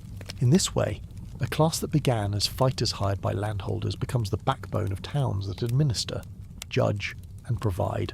Their power grows, then settles into forms. Their gear evolves to meet the work asked of it. Their training grows as wide as their duties, until a young man carries in himself a set of answers to many kinds of problems. He is not perfect. He will fail and be corrected. He will grow proud and be humbled.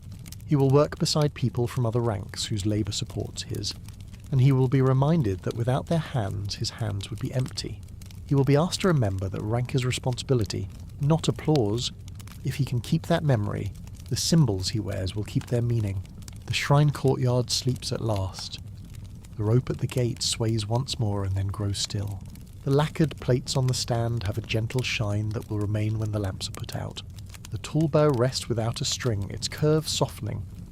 The boy who sat still in the morning lies on a mat, his breath even. The teacher in the next room leans against a pillar and closes his eyes.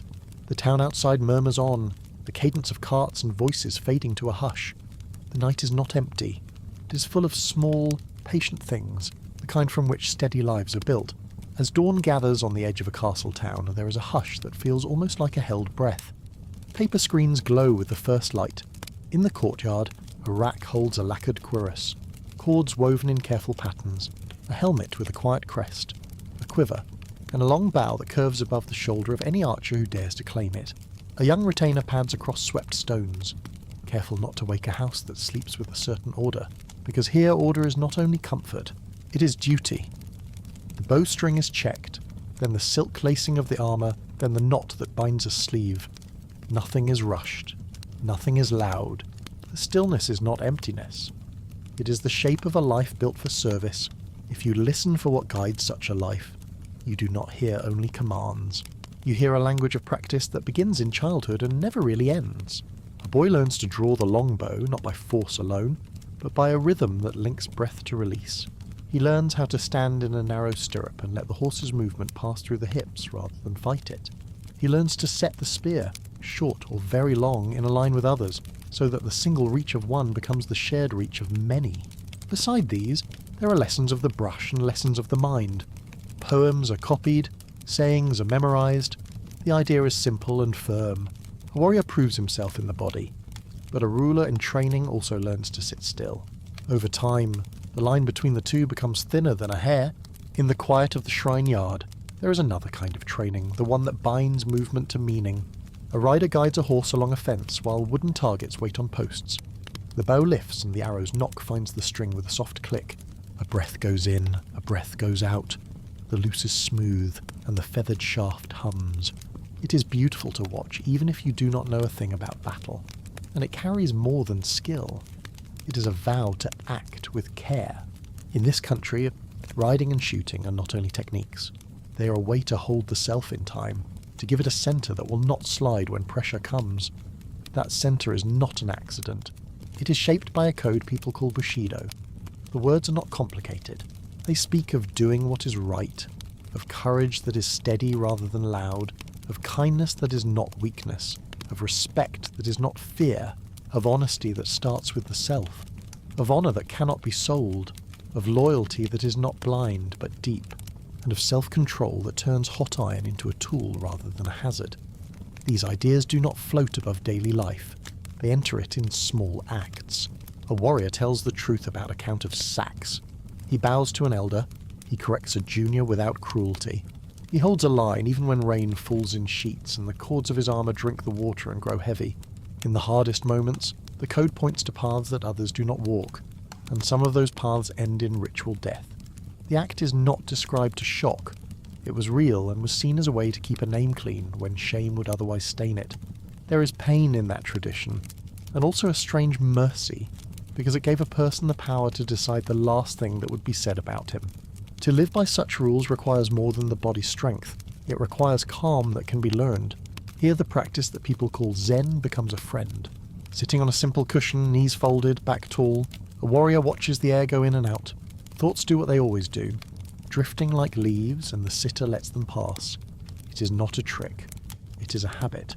On the day when a line of men must wait for a signal, eyes forward, arms steady, spear tips level, breath finds its old groove. The heart still pounds, but it pounds inside a space that does not break. The bow is raised, and though the field is awash of mud and motion, sight rests where it needs to rest. That inner quiet has a name in these houses. It is called no mind, a place without chatter. From the outside it may look like coldness. From the inside it feels like clarity, and it allows careful work even when noise rises like a storm. If we move from the inner room to the armoury, the talk becomes metal and leather and cord. In earlier centuries the armour that a mounted archer wore was made of many small plates, laced together with silk or toughened fibres and covered with layers of lacquer that kept water away and made the whole shine like a dark pool. The shape looked almost like a small box around the torso, wide at the shoulder, deep at the side, the better to catch and lessen the thrust of arrows. It was not cheap, it was not casual, it took the hours of many hands to make, and those hours could be read in every overlapping line. For a man who shot from the saddle, the boxy weight was not a burden, since the horse carried most of it. The cords that bound those plates formed a language of colour that the household could read. A certain weave spoke of a certain lineage, a certain shade of dye spoke of a certain place. When the needs of life shifted towards standing on the ground with others shoulder to shoulder, the shape of that protection changed. Narrower coats that wrapped the body appeared, less like a box and more like a firm band around the middle. The aim was simple. The man who had to turn and step and reach with a spear needed less bulk and more ease. In the late centuries of civil war, pieces got bigger and grew more like the smooth plates that people elsewhere also used. Black lacquer did not vanish, but beneath the gloss, iron spoke in larger segments. Weight was thought of not only in pounds but in where it sat. Makers learned to let the hips bear the load rather than the shoulders. A full suit that weighed as much as what a knight in the West wore could feel kinder on the back if the belt and the shape of the waist did their work. These craftsmen also listened to a new sound. It came with ships from far away and had a bite that arrows could not match. A small spark leapt, a metal ball flew, and the old ways of testing armour had to be revised. Some breastplates were proved by shot, You might find a dent near the upper chest where a maker had fired a test and then left the mark there on purpose, not to boast, but to assure the buyer that this shell had taken a blow and held. It did not mean that a man inside a suit was safe from all harm. It meant that, within the range and means of the day, a well-made harness gave a person a little more time to do his job. Even that little more could matter. Along the armour stand you see the tools that match these coats. There is a bow as tall as a man and more, with a grip that sits below the middle, so that when used from the saddle, the lower limb clears the horse. This bow is not a toy. Its draw is heavy, and practice leaves marks on fingers that hold it day after day. Here there is a spear designed for a single man to use, useful in many places, and there are spears as long as a small tree's branch, meant to be raised and lowered by lines of men. They give reach that a single sword cannot match. There is also a curved blade. It is beautiful, but beauty is not its only story.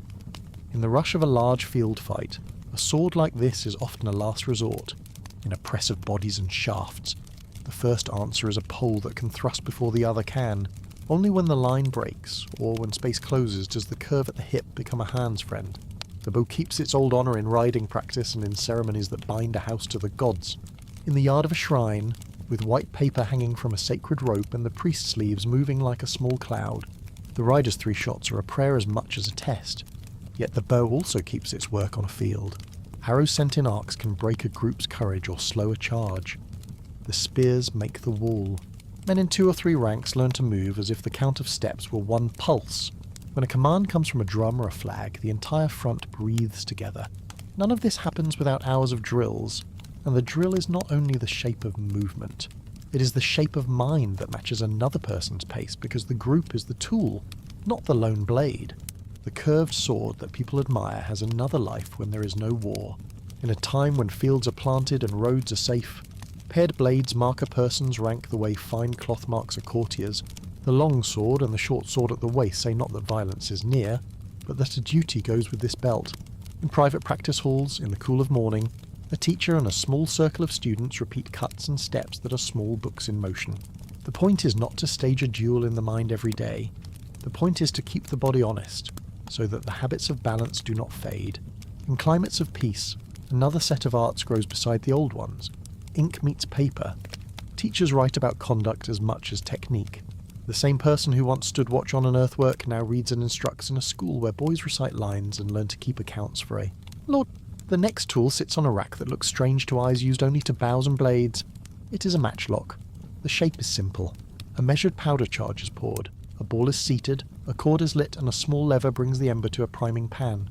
It is not quick compared to later guns, but it is fast enough for a line of men who have trained to load and fire in turns. A single soldier holding such a piece may not be a terror, but a score of them, with a dry place to work and a shield of stakes, can change the face of a slope. The lesson is the same as with the very long spear. Strength that matters on a field is often the strength of many doing one thing in step. This truth did not erase the older arts. It sat beside them and asked for a different kind of patience, one that counts seconds and watches the wind while sparks fall and smoke drifts. When we leave the drill ground and walk the streets within the walls, the shape of the town explains why this world could fight for a long time and also live between fights. The layout is not only for beauty. Storehouses sit where carts can reach them. Craftsmen's lanes sit where their goods can be inspected and moved to the gate. Houses for soldiers are grouped so that a signal on a watchtower can bring a company to muster in moments. Around the town, roads run like spokes. Many end at a river, because water carries more weight than any ox team. Within the warehouses, sacks of rice are counted not as food alone, but as pay. The measure is simple. A man does service. A quota of rice supports that service. Over time, the wage grows less tied to a piece of soil and more tied to the promise of a lord. Rations can be stored, issued, and transported with better order than a trackless march that lives only by what it can seize. On the road, food is a lesson in what lasts. The soldier's pouch holds pressed grains in a tight bundle, sometimes wrapped, sometimes carried in a small bag ready to soak and soften. Blocks of salt ride like little bricks. These are not rich meals, but they are steady and easy to carry. Water is both common and rare. Streams abound, but safe water does not. People learned tricks. Oil from certain seeds can gather dirt and bring it to the top, or it can be skimmed off. Fabric can filter silt before the boiling begins. The point is not that every march offered a feast. The point is that this system leaned toward planning, not toward tearing supplies from a village and leaving it empty. In a land of mountains and forests, there was never an easy path. Design made that fact bearable. Daily life within the walls shows another face of the same order. A man of the sword in this era may spend more hours writing reports than standing watch.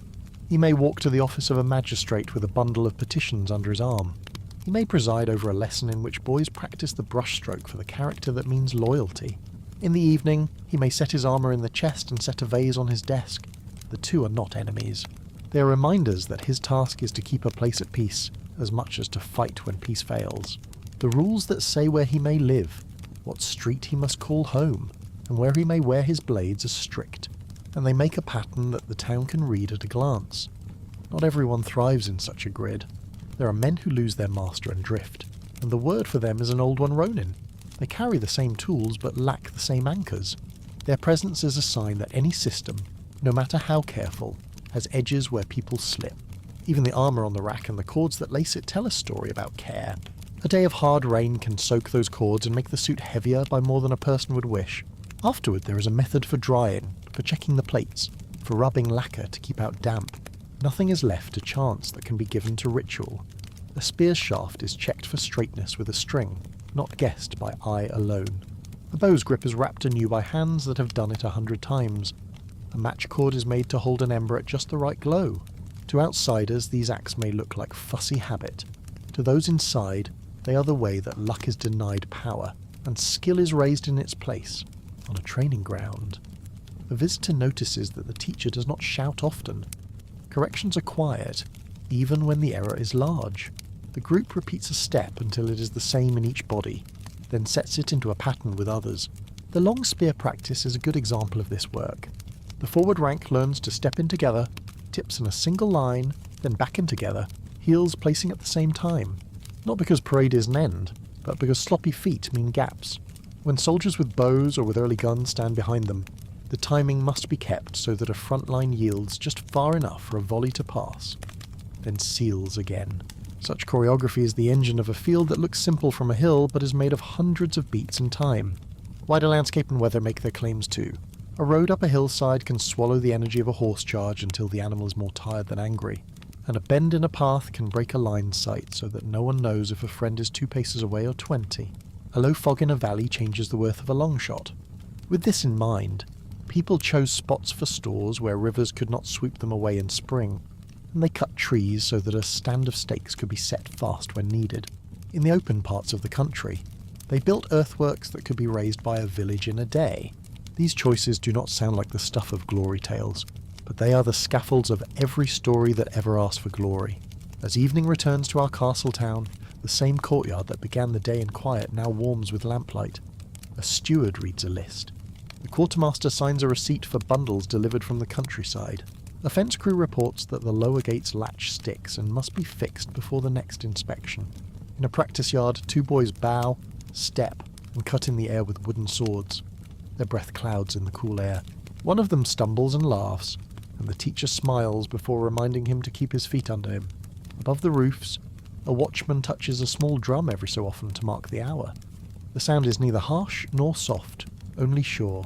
Across the way, a clerk copies lines with a brush that glides over paper. The strokes are even.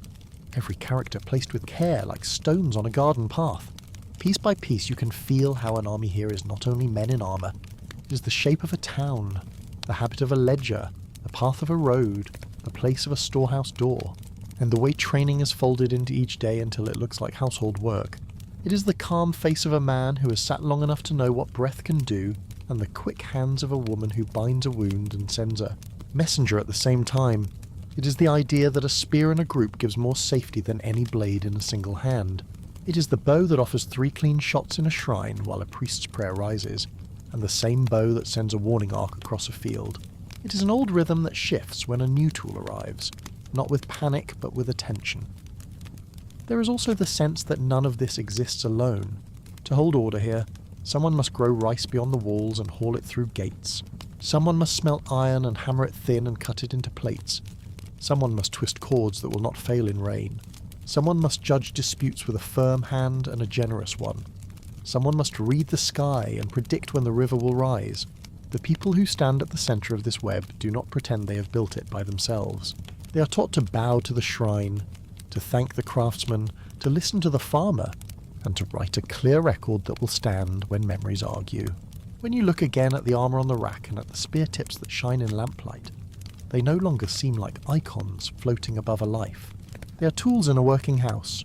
They belong to a class that once fought for a court, then fought for a clan, then learned to administer a region, to collect taxes in grain, to keep capital flow through stipends rather than fields held by one person. They learned to count stores before they learned to count kills, and in that counting they found a new face for old values. Honour did not vanish. It settled into motions that kept a town whole, out beyond the walls. A road that runs between paddies returns to the shade of pines. On that road, a small troop passes without haste. Spearheads rest on shoulders, matchcords glow on slow turns, bowcases ride under the arm, and two blades hang at each waist. Their destination is not far. A minor post where a new officer will inspect a store and walk a line. The sun sets behind the mountain, and the last light catches the thread of silk on a cuirass. It is red, but in this light it looks like brown tea. Hoofbeats fall in a rhythm that matches steps. The troop moves as a single line rather than a scatter of figures, because that is what the long years have taught them to do. The castle town falls into its evening rhythm with a softness that feels practiced. Lamps bloom along verandas, a bell marks the hour from a watchtower, and the inner streets breathe in and out as duty changes hands. The clerk smooths a ledger with the flat of his palm and writes a clear account of sacks and bundles. Across a narrow lane, a boy sweeps the threshold of a small armoury where cords dry in tidy loops and plates rest on stands that keep them away from damp stone. The care is simple and exact. A soldier will not thank the man who knotted that cord, or the woman who lacquered that edge. Yet both tasks stand behind the calm that follows when people are called to move. A life here is built from activity that must be repeated without impatience.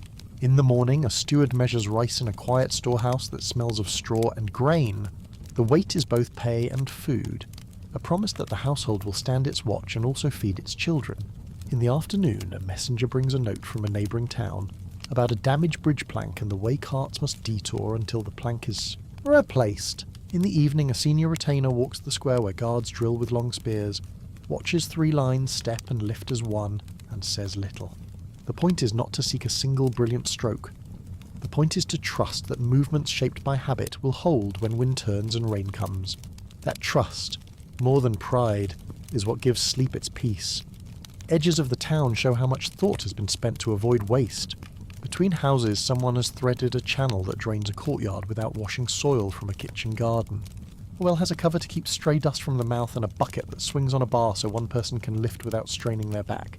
A row of workshops rests close to a gate so that finished goods do not cross the whole town to reach the road. The plan reads like a quiet song. Supply does not arrive as a surprise, it is the work of lines and distances. Marching out from those gates, a small unit moves as if they have done so 100 times. The lead man glances at a marker stone. The file leader repeats a measure in his head, and a file closer checks that match cords glow at a steady ember. In their pouches are tight bundles of pressed grains, simple and dry, and small blocks of salt that will be chipped and shared. Water is found but not trusted until it is cleared. A strip of cloth filters silt. Oil drawn from the seed of a fruit is mixed with a small scoop of water and allowed to gather impurities so they can be lifted away. The hands that do this work are practiced. The point is to make a camp that keeps strength, not to discover thirst only when it's too late to cure it. On the long road between towns, the landscape asks for patience. There are ridges where a line must go single file and curves where vision fails. In one place, a white rope hangs under the eaves of a shrine. Paper streamers turning in a breeze that smells of pine. A small troop pauses just long enough to bow from the saddle. It is a habit rather than a speech. There is no need to explain why respect unlocks doors that strength cannot. A farmer with a fast cart will share the news that the river runs low or the ford is washed out. Not because he fears a sword, but because the men in the lane bowed as if he mattered. At the next post, a warehouse stands where carts can back straight to the doors. On one wall, a simple chart shows what has gone out and what has come in. This is not decoration. It is memory made visible so that a person can take the measure of a month at a glance and veto a careless request. In this place, the people who fight are hostage to numbers in the same way a field is hostage to rain. The rice that leaves becomes faces at muster. The oil that arrives becomes lamps in watchtowers and a thin film that keeps tools from rust. The cords that come in are more than bright fringe. They are the difference between a good fit and a chafe that will distract a soldier when focus matters. Step into a practice yard at dusk and you find a lesson that repeats without drama. The teacher sets to a shigaroo at the edge of a chalk line and asks for a single step, then a second, then a third, each at the same length and with the same lift. The spear tips rise together, hang for a finger's count, then fall together. Behind them, a rank practices reloading matchlocks with a patience that looks like prayer. Powder is measured, a ball is seated, a cord lowers to kiss a pan. No one hurries.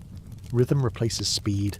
When these two units work side by side, the front rank yields a span at the moment a volley must pass, then seals again, and the spears return to a neat, unwavering hedge. The sound is subdued. There is no shout to dress a line. The line dresses itself because practice has placed a metronome inside each chest. Far from the drill yard, an old armourer runs a finger along the edge of a plate and listens to the faint rasp that tells him where a flaw hides. He is not making a show. He's simply using a sense trained by years. Silk lacing sits tight but not strangled. Lacquer lies thin and even, enough to keep moisture out but not so thick that it chips in the wrong place. He knows the weight of a cuirass made for a man who will draw a bow from the saddle and the weight for a man who will stand in a line. And he places that weight so the hips carry more of it than the shoulders. The craft is not busy work. It is the translation of needs into shapes that do not fight their user. A rider ties a bow case to a saddle and checks the angle as if checking a thought. The long bow's curve rises above his shoulder even at a halt, and the grip sits below centre so the lower limb clears a horse's flanks. He slides a finger under the string, nods at the familiar give, and waits without impatience. In a ceremony at a shrine, the same rider will lift, anchor, and loose 3 arrows, each a breath's length apart, and the air will hum. The crowd that watches will not fear him. They will watch the alignment of body and intention as if watching a stone drop cleanly into water. On a field, arrows sent in a longer, smooth arc can break a rush or confuse a line before lines touch. There is no contradiction between the rite in the shrine yard and the work on a slope. Both ask for the same union of posture and mind. Not far from the rider, a group of spearmen drill with poles that match a man's height many times over. Hands must learn how to share a long tool so that weight and motion never pull one person out of balance. The formation is dense. The world in front of a man becomes a frame of ash, wood and steel with small windows that open and close. Courage is needed, but courage alone is a poor guide when 2 or 3 ranks must move as if given one set of legs. The lesson cuts across class. Samurai and common soldiers must feel the same beat or the hedge fails. The idea is practical and humble. There is no shame in letting the group correct the individual. In fact, the group is the instrument that allows an individual to survive long enough to use the skills he has cherished. Near the parapet, a line of men clean matchlocks in a spot sheltered from wind. A cord glows at a steady ember, never a flare, never a dull black. The men move with the steadiness of people who have counted through these motions each day for months. Powder measures sit in a row, charges capped and tidy. Wooden rests are stacked like stools. They are plain, but in a sudden squall of rain they keep the barrels pointed, the sights level, and the hands free. The technology is simple and hungry for care. It also gives a small body of trained men the power to change what a slope means to a horse, or what a clearing means to a charge. The sound that leaves the muzzle is sharp, yet the practice that supports that sound is quiet, and all the effort spent on cords and powder and dry shelter is repaid when a volley makes its clean mark. Inside a narrow house that opens onto a back lane, a young retainer writes with a brush that rises and falls like a slow tide. He copies a set of maxims about truthfulness, about restraint when dispersing justice, about the gravity of a written promise. He is not at war. He's not even in training at this moment. He's practicing a different part of his role, the part that binds a region to a set of habits through paperwork and predictable responses. The towns of this world do not run on fear alone. They run on records that outlast an argument, on timetables that outlast a single official, on the confidence that a petition read today will not vanish tomorrow. A soldier who can bend a spear without splintering it is expected to bend a sentence in a way that makes sense. The lesson aligns with what his teachers have said since childhood. Control the self first, then the situation. Walk into the market just before closing and you will see the other half of this order. The stalls nearest the gate sell cords, lacquer, oil, iron plates, wooden shaft, glue, cloth wrappers, paper, and simple tools. Near the river wharf, sacks of rice arrive and leave in a careful sequence that keeps stock from sitting too long or moving too soon. Porters know their turns. Supervisors know which allotment supports which company. It looks ordinary if you only see one day, yet in that ordinariness sits the stubborn resilience that keeps a garrison from falling to hunger or confusion. If a cart breaks an axle, there is no drama. Another driver steps forward. If rain cancels one boat's trip, a message moves upriver before dawn, and loads are shifted before the heat is high. Beyond the town, a small fortress anchors a valley, or it is not a grand place. It has earthen banks grown with grasses, a wooden tower that leans a little in the wind, and rows of stakes that look like a fence only until you notice how they're set to face a slope. Inside the tower a box holds spare match cords. At the base of the wall a bin holds stakes that can be driven in a hurry when a field post must be made. On a shelf near the door sits a tray with rounded pebbles. Their purpose is modest. They weight the corners of tarps when a wind wants to lift and tear covers from powder. Out in the yard a map shows the side roads that climb ridge lines and the streams that run shallow in summer. Nothing about the place claims grandeur. Everything claims awareness. A senior officer visits this post with a small escort. He walks the path that goes round the inside of the wall and notices a spot where water collects after rain. A junior notes the place on a board and sets a work party to cut a channel before the next storm. The officer checks a store where horse feed is kept, lifts a lid, smells for mould, and closes the lid so air does not spoil the rest. He sits at a low table and reads the latest report from the district town, then writes a reply that confirms a new schedule for relay messengers along a mountain road. He ties the note with a thin ribbon and seals it with wax in a small stamped clay cap. The gestures are unhurried. They feel like part of a morning prayer rather than an exercise of rank. People in the yard glance at him but do not tense. He has come to maintain a rhythm, not to flex. When the mountains take the horizon, rules of movement change. On certain slopes a horse can travel but cannot charge. On damp paths a bowstring needs extra care and a spare kept dry under a cloak. In a low clearing a matchlock can be fired if there is a wooden rest and if men know how to shelter powder from drizzle, with the brim of a hat or a sleeve. The troop that knows these things moves without romance, yet with a kind of quiet pride. They do not gossip about distant lands. They speak of a bend where a path crumbles and of a spring that runs even when the creek bed is dry. They speak of a farmer who often leaves a small bundle of wood by a certain rock if he hears that soldiers will pass. None of these details are dramatic. All of them are the real currency of continued service. Back in the town, night presses more firmly against shutters. A house in the samurai quarter hosts a handful of guests. A child sets a tray of tea and withdraws as elders discuss which students will be assigned to a new school that trains clerks for the magistrates. Court. They talk about which boys keep faith with small tasks. They do not care who looks clever in one lesson and careless in another. They prefer the steady ones who will copy a ledger without inventing a flourish. In a corner, 2 blades rest on a rack. They gleam because someone polished them that afternoon, yet no one in the room glances at them in awe. They are house objects as much as field tools, signifying a place in a structure that prizes peace when possible and preparation when necessary. In a smaller dwelling nearby, a man who has lost his lord mends the hem of his sleeve by lamplight. He is not a villain in anyone's story. He is a person at the edge of a system that prefers known lines of duty and address. He will sleep lightly. He will wake before dawn and think about who might need a guard or a scribe. His existence proves that even a well-made grid cannot hold every life in place. The streets adjust, the officers watch. The townspeople remain polite because they know that today's misfit can be tomorrow's messenger in a pinch. This knowledge keeps fear at bay better than a boast about iron. After midnight, the watchman on the tower walks a slow circle and taps a small drum with a measured hand. The sound travels in a clean arc over tile roofs and wooden eaves. A pair of dogs turns once on a mat and settles. A lantern guttering in a corridor is pinched and relit. A whole quarter rests on the confidence that things will be in their right places in the morning, that armour will be dry, that cords will not break, that porridge will not run short, that paths will be passable, that a message sent today will be noted and acted upon tomorrow. These expectations are not exciting. They are the ground on which other actions stand. Before dawn, the yard that held yesterday's drills holds a different lesson. A small group kneels on reed mats. They do not chant. They do not speak. Air goes in. Air goes out. And thoughts wander, then soften. When the leader opens his eyes, the rest open theirs. They stand without rush and gather their spears for morning practice. You can see in their faces the touch of a habit that was taught to them as boys and has never been removed. It is neither mystic nor exotic from inside.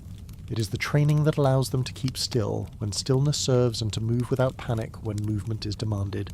A calm that can be called at will is as much a tool as any blade on the rack. When carts begin to roll and shutters lift, the supply chain wakes with them. Rice is measured again because a well-run store never trusts yesterday's count. A cart heads for a river landing to meet a boat whose load was listed 3 days ago. A note goes out to a village that will furnish shafts for spears in the next month. A tailor comes to the gate with a bundle of repaired garments and a set of new wrappings. He leaves with payment in measured grain rather than scattered coin. This economy has a tempo that suits the work. Grain does not vanish into an untraceable purse. It sits in bins that can be seen and tallied and announced. Men whose service is counted in days of guard duty and in lines of copied text find that such a system treats their time with respect. It is not perfect. It is at least legible. On the training ground, a scenario is walked through at half speed. A line of spears advances 3 paces. The rear rank splits and opens. A volley is imagined and counted. The rear rank closes. And the whole steps back into a hedge. No one falls. No one pushes. No one tries to show strength. An instructor touches an elbow here and a shoulder there. He is not correcting to display his knowledge. He's correcting so the group will not have to rely on luck. That theme repeats in every part of life. Luck is nice when it smiles. It is not a plan. Plans are made of rituals and reduced friction, and the gentle reduction of uncertainty. By late morning, the sun lifts mist from the river and shows the far bank clearly enough to make the future feel close. A small inspection party prepares to leave for a post in the next valley. They travel light. Spears, matchlocks, bow cases, saddlebags with bundles of grain and blocks of salt, a coil of cord to repair a harness strap, a small pot to boil water and a cloth to filter it, a roll of paper and a brush, a list in a clerk's careful hand of items to check. The captain walks last through the yard and pauses by a rack of armour. He lays a hand on a polished breastplate, not as a salute but as a check for dust. He smiles a little when his palm comes away clean. It is a private signal that whoever tends this place understands the same principle he does. Care taken when nothing is urgent lifts weight when everything is urgent. By midday, the road out of the northern gate holds the party as it winds between fields and climbs into pines. They move at a pace that matches the land. Hooves clip stone. Boots press earth. The forest smells green and faintly sweet. The men speak only when needed. When the path narrows too much for lines to hold, they flex into a file without complaint. When the path widens, they spread again so elbows do not bump. At one turn, the captain lifts a hand and the line stops so he can point to a cut in the bank where recent rain has carved a little channel. He asks a junior to mark the place for a work crew. It is a small thing. It will keep a cart from tipping next week. The men walk on with the quiet satisfaction that follows from competence used in time. Back in the town, the day continues to pour itself into its moulds. A magistrate hears a matter of boundary stones and sends 2 men to measure in the morning. A teacher drills students in characters for duty and account. Words meant to be used more often than argued about. A seamstress adjusts a sleeve on a jacket designed to sit well under armour without bunching. The little refinements are never described in poetry. They are the difference between a soldier who thinks only of discomfort and a soldier who thinks of distance and direction. In this way, the entire town participates in a campaign that has not yet been announced and may never be needed. Preparedness is a culture rather than a slogan.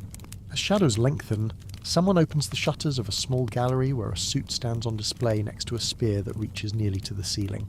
The suit gleams in pieces shaped by many hands across many years of trial. Light enough to move in.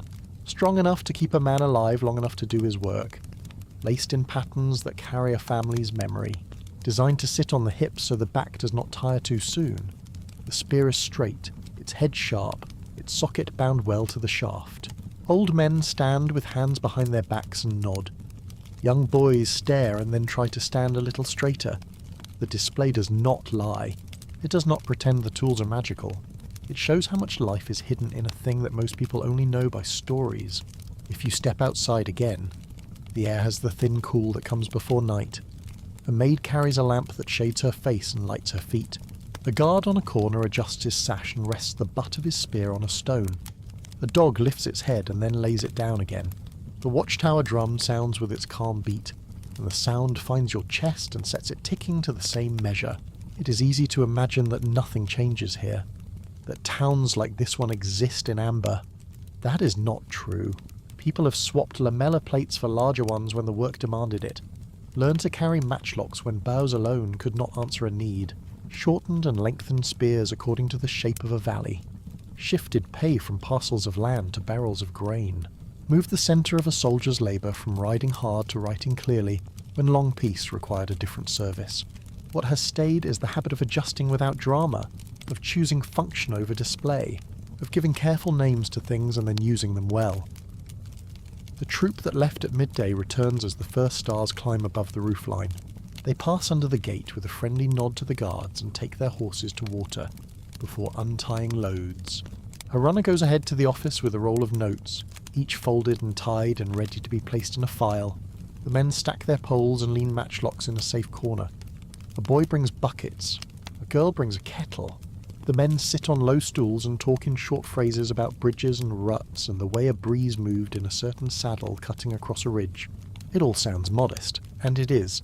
The work of holding a region together is long and plain, and it is carried on by people who can be trusted to care for both iron and paper, both breath and step, both ritual and repair. Later, when the lamps burn low and the streets quiet again, a final pattern emerges. A young man closes a window and drops a bar into the notch with a gentle clack. A woman folds a cloth and places it square on a shelf. The last light in the armoury shows a row of plates that reflect it like a line of small moons. Somewhere a priest sets down a broom. Somewhere a student puts away his brush. Somewhere a captain folds a list and places it under a weight so it will not curl. These little closures do not make noise and do not seek praise. They make a town strong enough to meet whatever it must, whether that is a morning drill or a month of strain. And when you think about the stories people tell of famous battles and stern decisions, it is worth holding this different picture at the same time. This patient weaving of tasks that give shape to courage long before courage is called for. In that quiet, the contrast that will soon occupy a larger room begins to appear as a soft outline. In one world, heavy horses gather on a flat field and riders lower their lances to make a line shine like needles under a wide sky. In the other, spears rise and fall in ranks that follow the bend of a slope and matchlocks answer a signal with measured smoke. Both depend on rules baked into places and on people who believe that duty should be practiced before it is needed. Where the path goes from here will ask us to sit these images side by side and listen for what they say without rushing to decide who would triumph. In a duel that never happened, the strength of the next room lies in the patience learned in the last. The room is quiet enough that you can hear fabric settle. Glass reflects a low lamp, and within that oval of light 2 figures wait without breath. On one side, a European harness stands as if someone just stepped away from it, plates meeting in careful overlaps, the lines of the breast and fold catching a soft gleam. Opposite, a Japanese Tosei Gosoku holds its shape with lacquered calm, cords resting in neat roots, a kabuto set at an angle that makes the face seem ready to listen. If objects could speak, there would be stories about fields and valleys, about citadels and castle towns, about prayers said in Latin and chants shaped by Zen. They would not argue about who was stronger. They would ask where and when and for what purpose. It helps to let the night settle before we ask anything of them. Time finds its place first. For the European armour, the years we invite are the High and later Middle Ages, roughly from the 11th to the 15th century, when mounted fighters rose from a loose category of milices into a narrower estate of landholding nobles, and when the spiral from mail to complete plate reached maturity. For the Japanese suit, the window stretches from the founding of the first shogunate after 1185 through the long Tokugawa peace that began in 1603 and ran into the 19th century, when a warrior class first took shape as provincial fighters, then formalised under military government, then lived for generations as officials who still carried swords. Fixing the windows like this keeps the questions honest. The world of a crusade is not the world of an Edo Street patrol. The grasses under a Norman horse do not match the pines above a Sengoku pass. Once the windows are set, the questions change tone. What was each system asking a warrior to do? What land did they stand on? Who stood with them? Place comes in next. Plains and gentle slopes in much of Western Europe made room for speed and weight. River routes carried grain and barrels, and the distance between towns could be counted by hoofbeats. In Japan, the ground keeps its own counsel with mountains, short rivers, and coasts that fold and turn. Routes thread through valleys, shrine precincts sit at the edge of forest, and the air shifts quickly. A style that leans on a fast, straight approach across open space will favour one side of the room. A style that lives well on ridges and paths, that coordinates long reach and steady volleys where the view narrows, will belong to the other. Neither is better in itself. Each fits the shape of the land that trained it. After time and place, task. A leader in the West called men by ties of land and service, asked for a season of mounted defence or attack, asked a noble household to raise riders and bring their own gear. A leader in Japan called retainers by clan bonds, by the authority of a shogun or a daimyo, and then later in peace assigned stipends and offices and required residence in castle towns. The first brought forward a mounted shock, a tradition of jousts that trained the aim and seat, and a code shaped under a church that blessed swords. The second brought forward precision with the bow on horseback, upward curves of yari and deep ranks, and a code that asked for stillness of mind and honesty that could cut into one's own life if needed to restore honour. To compare them with care, we give weight to these tasks. A doctrine is not a game plan isolated from the economy that feeds it. It grows from the kind of roads available to move grain, from the way a court keeps records, from the kind of education that a priest gives a boy or a master gives an apprentice. With the frame steady, we can listen for the voices that guided behaviour. The room is still, the plates and laces look back. In Europe, the idea of chivalry had many authors and one insistence.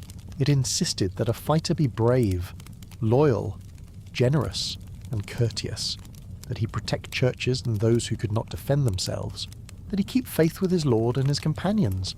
It made space for ritual.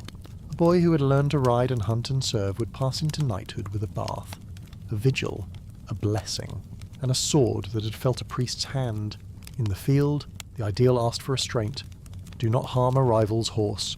Do not strike a man who has yielded in life, give, host, show, largesse. And in all of it, remember that you stand as one part of a world divided into those who fight, those who pray, and those who labour. The divisions were not gentle. They were policed by dress and custom, by courts and expectation. Land anchored the bonds. 40 days of service might be owed each year for what a lord had granted, and the difference between a man with a small manor and a man with only his gear could decide if he sat at the high table or waited in the yard. Yet ideals drift on a surface and practice runs deeper. The code taught courtesy, but war is a poor classroom for grace. The church urged protection of the weak, but the same hands that funded chapels could call levies that stripped a countryside to feed a campaign. The promises were not fakes. They were a way to give shape and speech to a class that needed legitimacy. They made the harness on the stand more than a shell. They gave it a name and a place in the story of a kingdom that measured its people by function. If the practice did not always match the promise, the gap did not make the promise meaningless. It made it visible. The gap is where the peer looks down the length of a hall and decides to host a feast, where he grants favour or refuses it, where a priest reminds him of obligations and blesses his steel again. Across the room, the chords of the Gusoku hold their square order. The code that guided its owner took a different path to some similar destinations and then went beyond them in ways that matter. The words used to summarise it are many, but they return to a spine of integrity, courage, benevolence, respect, honesty, honour, loyalty, and self-control. These were not imported ready-made. They grew in soil that mixed Shinto's sense of place and purity, Zen's training of attention and breath, and Confucian lines that insist on duty within a hierarchy. The result was not a slogan. It was a daily practice. Sit and breathe. Hold still until the thoughts quiet. Train the hand, and train the mind to meet fear without flinching. Read and write. Recite a poem well enough that meaning survives when the body is tired. Dress with order. Obey the person to whom you have pledged.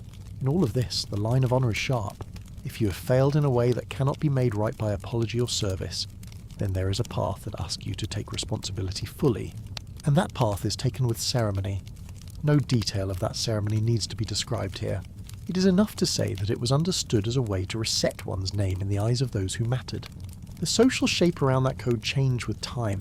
In the early periods, a samurai might be the arm of a court officer sent to bring a frontier into line, or the retainer of a local lord with a stake in fields being cleared. After the fighting of the late 12th century built a military government, the office of shogun gathered the right to command warriors beyond the court. The centuries after saw the class of fighters become landholders. Then by the long peace of Tokugawa rule, officials who still trained in arms and still wore two swords, who lived in wards of castle towns and received rice stipends rather than working their own lands. The place within society was fixed in a formal ladder that held warriors at the top, then farmers, then craftsmen, then merchants. Movement among the rungs was tightly restricted. A man without a lord became a ronin, and the margins of that life could be narrow. Behind the rigidity there was a reason. The desire of rulers to keep the tools of force within a structure that could be counted and controlled. When we place the two codes next to each other, points of touch appear. Both ask for courage and loyalty. Both try to channel force toward a vision of the order. Both serve as more than private vows. They are systems that bind a class to a role in the state. They legitimize authority and make obedience feel like virtue. The differences matter as much as the similarities. One grows from Christian teaching that places mercy and the protection of the weak high in the list. The other grows from a blend that puts inner discipline and duty to a superior at its centre, from a climate in which the restoration of honour by one's own hand could be seen as an act of clarity. One holds up generosity at table as a sign of worth. The other ties restraint in dress and speech to an ideal of self-command. Both create a lens that colours how a fighter meets civilians, meets inferiors, meets defeat. Both leave marks on law, on ceremony, on the stories that children hear at night. You can trace the way codes manage shame and reward across generations. A European knight risked loss of status, lands, or even life for treachery, for cowardice, for rebellion against his liege. Courts took these matters up, and penalties could be formal and public. In Japan, beyond legal penalties there stood the sharp option of voluntary death to clear one's name, a practice understood in the culture not as a hiss of despair but as an act with meaning, supervised by witnesses. The two sets of answers are not interchangeable. They grow from different roots, and they speak to different fears. They do, however, teach the same lesson about power. Rulers will always wrap the use of force in words that make it seem noble. Will always try to anchor obedience to something higher than self-interest. The fact that the words came from a pulpit in one case, and from a hall decorated with calligraphy in another, tells us about sources, not about the human need these words address. Codes are not clouds floating above practice. They move through very specific rooms. On a winter morning in a castle west of the Rhine, a boy learns to stand while his elder enters, to keep his eyes at a proper height, to speak when spoken to. He learns that the bread in the kitchen has been paid for by rents. He learns why the steward rides out to collect them. He learns how long a family has owed service to this lord. Out by the yard, he leans a lance in his armpit and can feel how the saddle holds him. How the point will want to wobble if he does not look far ahead and lock his elbow. He hears a priest explain what it means to protect the church and the poor. He's told stories of saints who fought. In the far city there are laws that say only certain fabrics belong on bodies like his. To dress otherwise brings fines. Each of these details tells him who he is and what the world expects. In a town ringed by walls in the central islands of Japan, a young retainer walks to his master's office at dawn. He passes warehouses where rice is counted, passes a workyard where armour cords dry after being re-lacquered, passes a shrine where paper wishes hang in the wind. He has read a passage the night before about honesty in small matters. He has sat and watched his breath until the edges of thought softened. His ward has a curfew, and guards keep it. He is paid in rice, measured and recorded. He knows where he sits in the order of households. He knows where his wife may go or may not go, which streets are for which ranks. He has a list of duties for the month. He owns 2 swords by right of his class, and he polishes them even if he expects to draw them only in ceremony. Each of these details tells him who he is and what the world expects. Placed side by side, the 2 lives show how ethics live in the daylight. They explain why the same words courage and loyalty feel different in different bodies. Courage on a horse with a lance that can break on first impact is a kind of commitment to forward motion across a short, bright space. Courage with a long bow from a saddle under trees is a quieting of the hand while the mount is in motion. And then there is the kind of courage that has nothing to do with fighting. The courage to say no to an easy cruelty in a village. The courage to tell a superior and unwelcome truth. The courage to accept the cost of an obligation taken freely. The codes push toward these acts and then fall short, as all codes do when tested by hunger, by fear, by ambition. Another way to feel the codes is to notice the way they mean to be seen. Chivalry makes a public of feasts and gifts. It makes a show of harness and horses and banners. The splendour is not only vanity, it is the theatre of order in a world where roads can be dangerous and harvest uncertain. Bushido works on a different stage. Its theatre is a stillness that can be read in posture, a reserve in speech, a measured presence in the street. That too is performance. It shows a town that forces are contained, that the men who carry swords will not waste them. In both worlds, the figure in armour is a promise that power will be used with restraint, and that the order of things will outlast the season. We can set small examples along this path without rushing to verdicts. Picture an English hall in the 14th century. The steward reads out a dispute over a boundary. The knight listens, and the priest in the corner clears his throat as if to remind him to show justice. He hears that one side is poor. He hears that the other side serves a stronger lord. He also knows that he owes 40 days to his own liege when called, and he will need both men when he answers that call. The decision he makes will be dressed in the words of chivalry, even if it bends around the hard grain of politics. Picture a Japanese office during the Edo years. A clerk lays down a ledger of stipends. A complaint is heard about a merchant's behaviour. The samurai who oversees the ward weighs it with care. The code at his back speaks about honesty and respect, about duty, about loyalty. He considers the reputation of his house, the harmony of the street, the instruction he has received to govern lightly but firmly. There is no sword on the floor between them. There is a brush, an inkstone, a seal. The way people are paid shapes what courage looks like too. In Europe, land and the right to collect rents made a knight's life possible. The result was an attention to boundaries, to tenants, to harvests, and when the time came to ride, to how many men could be raised with their own horses and armour. In Japan, re-stipends for many samurai in the long peace made a different web, one where officials kept accounts, and where professional craftsmen supplied armour and weapons to order. One world prizes a personal retinue whose loyalty runs through land to a lord. The other prizes an administrative web that keeps a district in order while still respecting the lines of honour among houses. It is not that Europe did not have administrators or that Japan did not have fighting. It is that the balance point is set differently, and the codes float at the balance point like lids on a pot. Education must be part of this picture. The European boys' teachers include the huntsman, the master of hawks, the sword instructor, and the priest who will teach him prayer and letters. The shape of the day builds strength and agility, builds the habits of a household, and fits the mind to stories where saints and kings stand hand in hand. The Japanese youth's teachers include weapons masters for kenjutsu, kyujutsu, sojutsu, and naginata, and also instructors in Chinese learning and poetry, and a Zen master who will show him how to sit. The result is not the same man in different clothes. It is a person whose hands know a bowstring's weight and whose mind can copy a poem before bed. The code is not just a list of words on a scroll. It is these habits built over years. It is the smoothness with which a lance finds its line against a quinton. It is the clean draw in Yabusame when horse and rider move together. If we turn our eyes back to the two suits in the quiet room, the conversation they have without moving grows clearer. The harness tells the Gosoku that its world required a public face for charity and for prowess, that a church blessed its steel, that a court looked at it and recognized rank by the cut of a surcoat. The Gosoku tells the harness that its world required a calm centre, that a shrine watched over its oaths, that an office recorded its service in rice. They both know why their owner stood straight.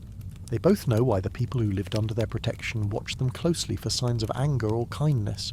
They both have heard words like honour used to guide the hands that buckled them on. The last thing to notice before the talk turns to metal and wood is that neither code stands outside of time.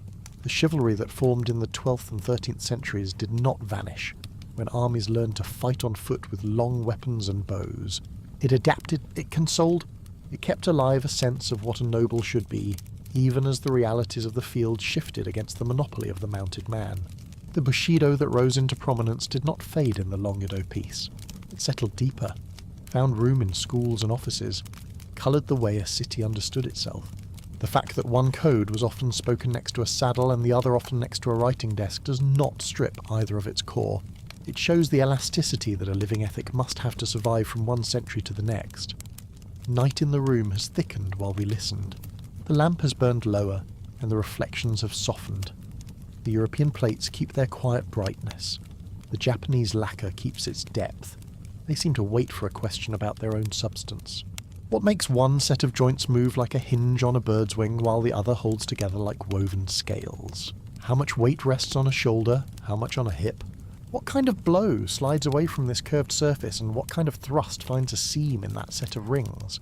The answers belong to smiths and to men who wore these things in fields that could turn cold under rain or hot under summer wind. The answers will bring us back to the ground, to tests and to adjustments, to why a plate grew larger over a century in one place, and why cords were tied in a certain pattern in another. The suits look ready to talk about all that, and the night is in no hurry. If we move slowly, we can feel how the codes we have just laid out reach into the workshop. A European smith who plans a breastplate knows he is building for a client who will be seen in it at table, as well as in the yard, who will expect to mount without help, who will expect to move with dignity in a hall. He knows that the client's priest will bless the sword that lies across it, that the court will judge wealth by the finish. A Japanese armour maker tying plates together knows he is building for a client who may sit in council all afternoon and then practice at dusk, who needs weight to sit on the hips so that the shoulders stay free, who needs cords that carry meaning in colour and arrangement. He knows the client will own 2 swords, that he will walk streets where everyone knows his rank by sight. The codes do not decide the thickness of metal, but they enter the room and stand by the fire while decisions are made. Outside, somewhere beyond the walls, there is the sound of water. It might be a river where barges once moved grain in a European summer. It might be a stream at the edge of a Japanese town where armour cords were rinsed and dried. The exact place does not matter. What matters is that both traditions learn to match ethics to environment, to fit ideals into the hard corners of administration, to accept that duty is not a single act but a pattern of days. To compare them well, we carry that understanding in hand as we follow the curve of a gorget or the stitch of a lacing, as we ask what kind of strike a shield might turn, what kind of volley a line of yari can absorb. The figures in the glass watch without blinking, and the story they are ready to tell reaches from prayer and breath to iron and lacquer without a seam. In the lamplight, the 2 suits wait like patient listeners. The European harness holds a quiet, silvery contour, each plate meeting the next with edges turned and rivets set where a finger might expect a seam. The Japanese armour keeps a deeper shine as if the lacquer had stored the afternoon sun, cords resting in their neat paths and small plates breathing together like reed mats. If we let our eyes move slowly, design begins to speak. It speaks in weight, in how that weight sits, and in what kind of strike the surface wants to turn away. The Western harness grew from rings to shapes. At first there was mail, tens of thousands of iron links, a shirt that hung with its own gravity and worked like a net against cuts. It did its job well against a slicing edge, and well enough against a narrow thrust if padding lay under it, but heavy blows could pass through into the body beneath. The answer across the 13th and 14th centuries was not to throw mail away, but to help it at the places where pain arrived.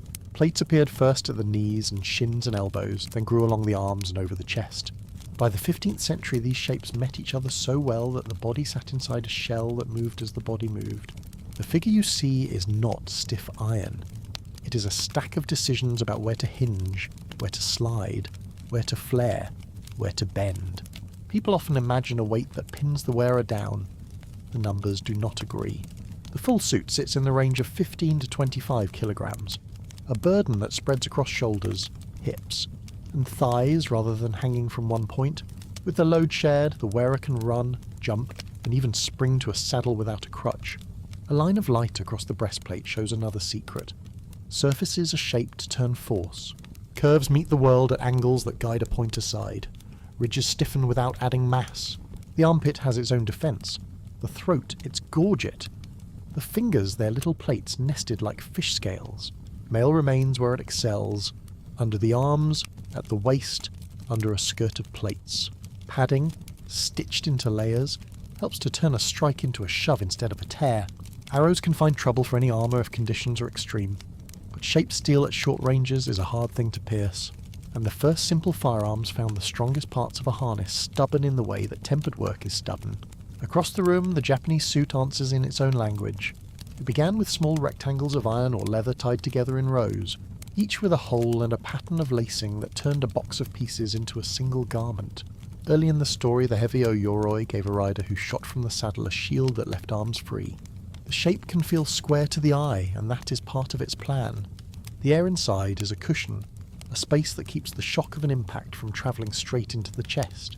Later, the armour for men on foot, Domaru and Haramaki, sat closer to the body and weighed less, so the legs could step and turn without fighting the mass. Later still, the suit called Tosei Gusoku used larger plates to meet newer threats, tying workmanship to change in the world, and some of these plates were tested to meet the bite of matchlock balls. The weight often settled onto the hips so the shoulders could float free. A careful maker could balance 15 kilograms into a posture that felt like carrying a child rather than a stone. The cords are not only decoration, they bind the whole to itself. They let the armour flex, they carry meaning in colour, and they speak of time and care. But they also take in water when rain stays long. When that happens, the suit grows heavier, not in a way that makes it unwearable, but in a way that the wearer can feel in the climb up a slope. The plates in the Gusoku are smooth enough to turn a cut, just as the plates in the harness are smooth enough to turn a point, and each design arrives at its solution through different roads. One asks metal to shape larger curves, the other lets many small pieces move as one. Neither is a costume. Both are tools for work that respects the body doing it. Weight is only useful if the body beneath can make it move with purpose. So we listen for how these suits want to meet a weapon. A Western rider lowers a long lance under the arm so that the wood lies tight along the rib, the butt locked against the rest at the saddle, the point forward like a promise. There is a deep simplicity to this plan. A straight run across open ground turns the power of horse and seat into a moment that breaks shields, breaks resolve, and sometimes breaks the wood itself. The lance shatters often enough that no one expects to use it all day. When the point is gone, the hands fall to what is closer, a sword, a mace, an axe, and the fight becomes a matter of steps and grips. The swords in the harness's life had their own path. An arming sword fits one hand and at first lived more by the cut. As armour improved, points sharpened and profiles changed so that a thrust could find a gap. The long sword grew to use two hands when there was room, its length and leverage well suited for armoured play where the edge is a door knocker and the point is the key. A rigid estoc turns the whole blade into a spike for places that will not open to anything else. There are tools for force as well. A mace does not ask permission. It brings a kind of blow that armour answers differently. The harness will not tear, but the body inside will feel the bell ring. A poleaxe and other long-handled arms give a fighter-on-foot reach and a way to wrestle an opponent in harness. Alongside this, infantry with long weapons stand to receive a mounted rush, and in fields where soil is damp and wind at the right angle, archers can pile trouble against riders before steel can close the distance. On the lacquered side of the room, the list of tools has a longer breath. The Yumi speaks first, the long asymmetric bow that asked for patience and time to learn, a friend to the rider who knows how to let arrow and horse move as one. The Yari stands nearby, in lengths that put a blade 2 or 3 or more meters from the hands that guide it, and in longer forms that turn a lane between ranks into a hedge that does not want to part. The Naginata has its own presence, a curve that can cut and a pole that can hold distance, strong on open ground or against a single opponent, less happy when pressed on all sides in tight formation.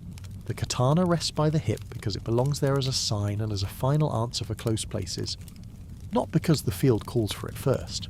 In times of large battles, the sword is a second voice rather than the first. In later peaceful years, when formal encounters and personal courage move to smaller spaces, the sword speaks more often. Then there is the matchlock. When it arrived, it did not whisper. It changed how ranks formed and how officers planned the moment when the path across a slope would be swept by smoke and lead. It changed training and it gave a Shigeru a way to stand heavy in a line with fewer years behind them than an archer needs. Design and weapon belong to each other. A breastplate shaped like the face of a wave has meaning because a lance comes fast, and the rider who depends on it needs a chance to live through the first touch. A set of laced plates that hugs the side of a torso has meaning, because a bow on a horse will ask the waist to move more than a strike with a lance. Choices add up into styles. In western fields, The horse teaches the hands to trust direct lines and timing at speed. In Japan, the path through valleys and among hills teaches the hands to manage long ranks and to find lanes of fire where the ground itself limits how much. Can run at once. It is possible to hear these ideas without bracing for impact. Imagine a wide meadow where the grass is short and there is nothing in the way. A body of riders leans to a gallop. A few hundred paces decide whether the enemy steps aside in their minds before a point ever touches them. This is not only about sharpness. It is about the loud quiet of hooves and the line of shields that no one wobble could start a fold. The lance favours places like that, places where the ground lets speed build and gives the horse a steady floor. Now imagine a long slope where pines edge the view and the path narrows. There are 3 files of men with long spears. Train to move together so that when the order comes, the points dip at the same time and the front glides forward like a single floor. Behind them, a row of matchlocks rests on brackets. The timing will be measured by voice and by habit. There is less need to break anything in one flash. There is more need to keep rhythm and to make the space in front unfriendly in a steady way. Nothing that works is absolute.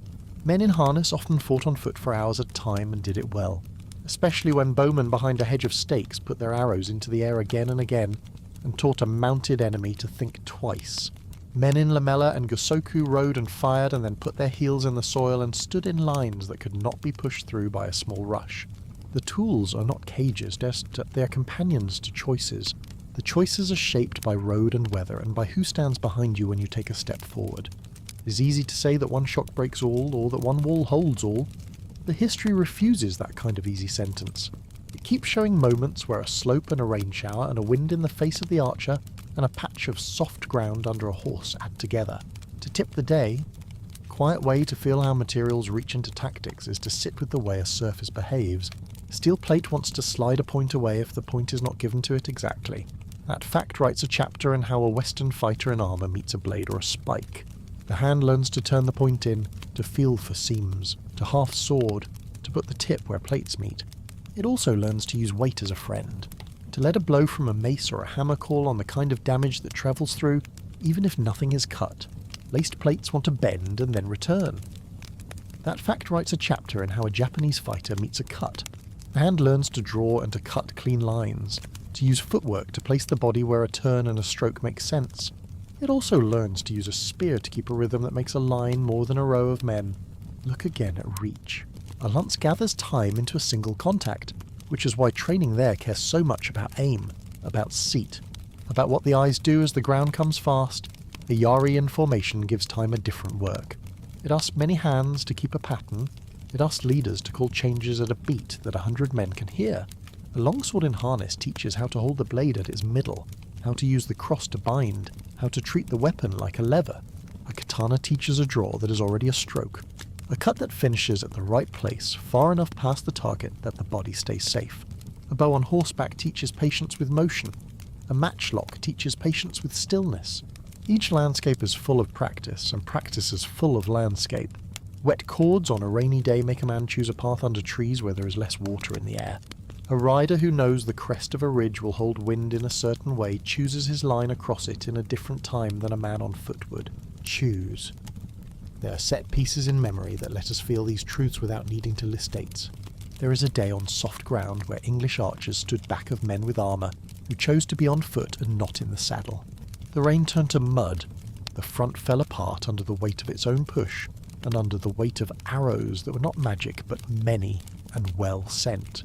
The knight on foot is not a surrender to fear, he is a student of what the field will allow. There is another day where spear lines moved like a single creature, and pushed a mounted threat aside, not by killing all at once, but by refusing to make a gap. The lesson is not that riders fail. It is that they need a very specific set of gifts from the ground and from the men beside them. In Japan, there is a morning where a hillside shakes with the measured crack of matchlocks while lines of Yari hold in front of them, and the advance that might have turned those lines with a rush finds that rhythm can be a wall.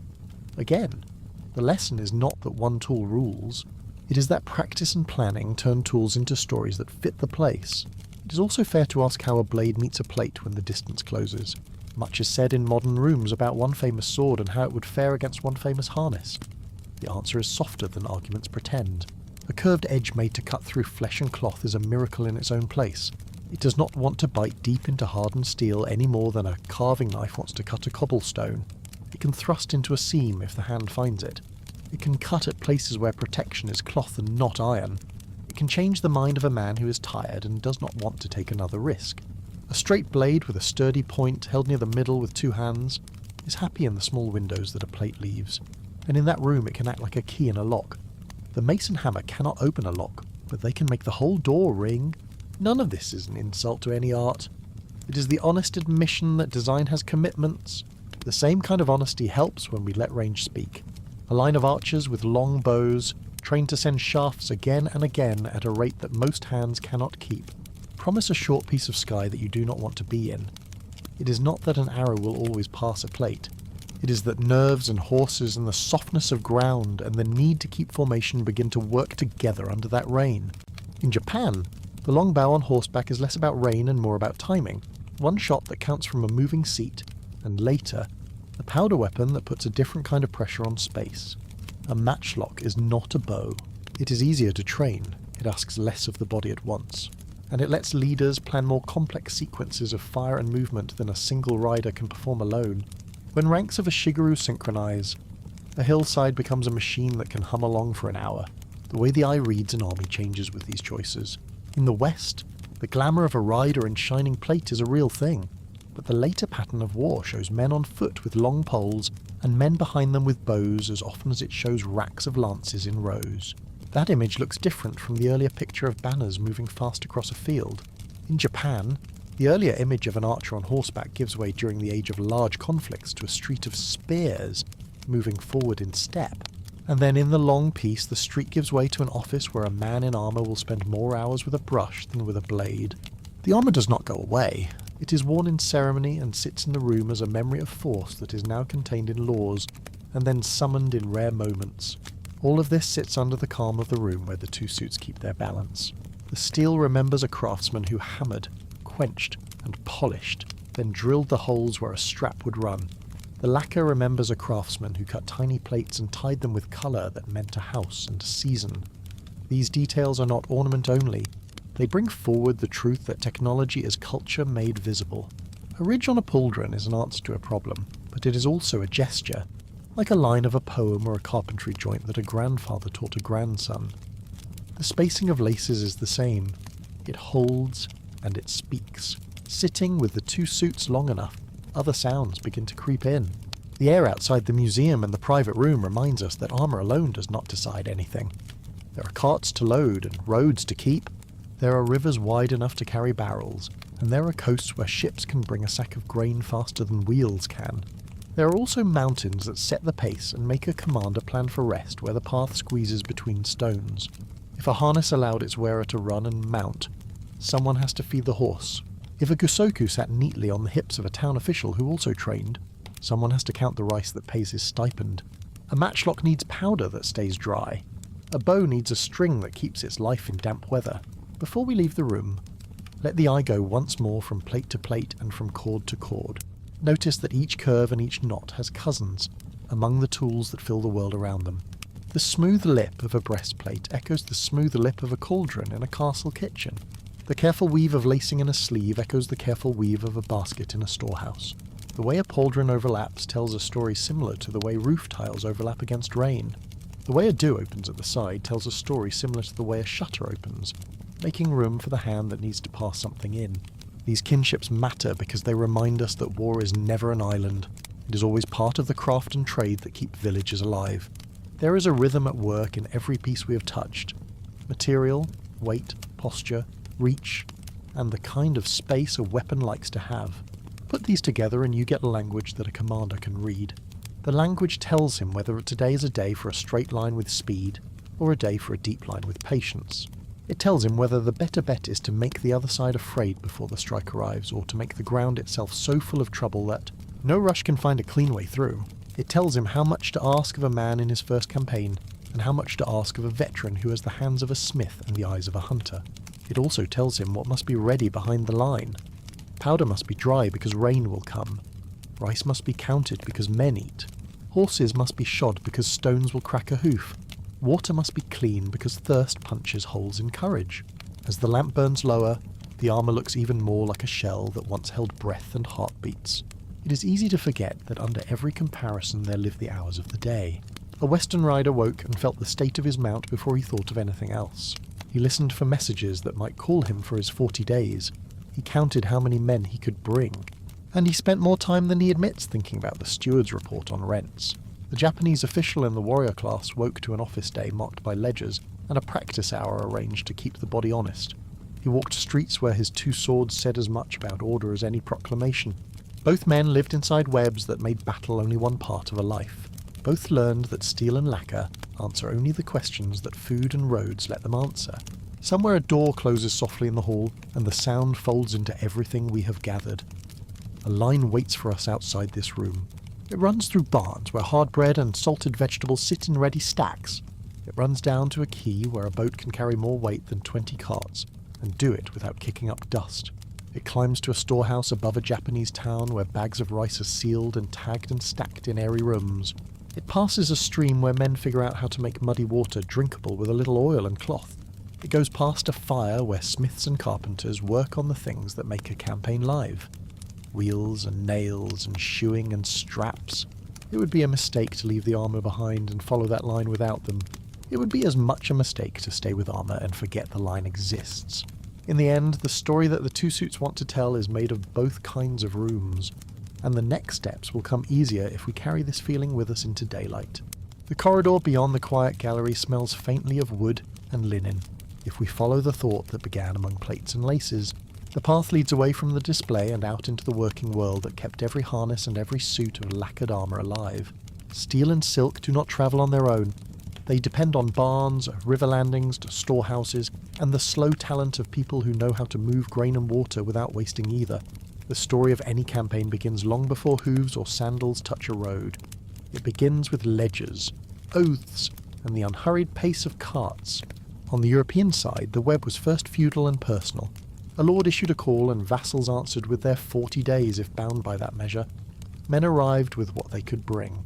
Some wore mail and later plate fashioned at expense over years. Others came lighter and learned on the march how to keep up. The mix made an army feel like a family gathering where not every cousin has the same coat. Uniformity came later when pay and contracts began to matter more than lineage in the raising of forces. At the start, the pattern looked like a circle of obligations rather than a single hand moving pieces on a board. The results shaped daily life on campaign.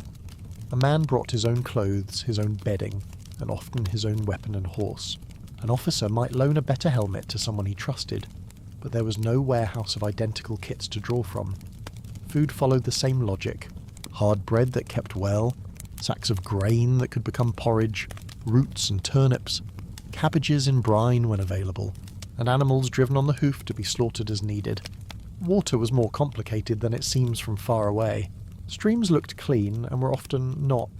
Wells were safe some days and not others. A small part of each march became the search for reliable sources, and a quiet fear ran through any camp that had to drink from a ditch. Even without a central quartermaster, commanders learned to shape the flow. A cluster of fences could become a temporary yard where grain would be stored under watch. A mill on a calm river could become a hub worth guarding, even if it was never meant to be part of a war. Where coasts or large rivers lay near the line of march, boats did what wheels could not. A single broad barge moved the weight of many wagons with less fuss, and a beam on water did not complain when a road turned to mud. That simple fact made river towns more valuable than their size would suggest.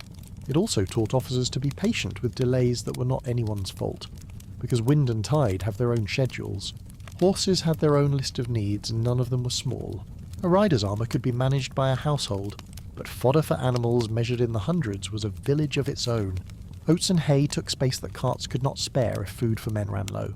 A farrier's tools were part of the sound of any camp, and a shoe lost on a stony road could cost more time than an argument with the stubborn gatekeeper. The rhythm of care was not glamorous. It was constant, and men learned to listen to their mounts because a horse that hesitated might be telling a story about a pebble wedged under iron, or a girth that needed a hole punched one notch tighter. If supplies were thin, an army could scatter men to buy what the march would not allow them time to harvest. When the purse was short, or the commander harsh, or the countryside already strained, the search turned into taking. That practice is better called a confession of weakness than a virtue. It kept men fed but left fields empty and faces closed. The choice was not noble, and the results hung in memory long after armour rusted and was cut down into pans and door straps. Officers with a river at their right hand and barges in tow made fewer of these unhappy choices. The line between good planning and good fortune is always hard to draw. On the Japanese side, the pattern grew thick around castle towns. These were not only walls and gates, they were centres where storage and craft and office work met. Rice paid as a stipend could be counted and sealed, then stacked in airy halls where the beams smelled of smoke and cedar. The routes between these towns were as important as the streets inside them. Messengers carried news along paths known well enough that time could be measured in how many hills stood between two bells. When a lord planned a movement of men, he thought in stages set by geography and by the capacity of each node to feed and house bodies rather than only in terms of distance over ground. In the packs of men on the road, the food was light and practical. Rice pressed into small balls to serve as a meal without fuss. Dense blocks of salt that did not spoil, a taste of pickled vegetables when the chance arose.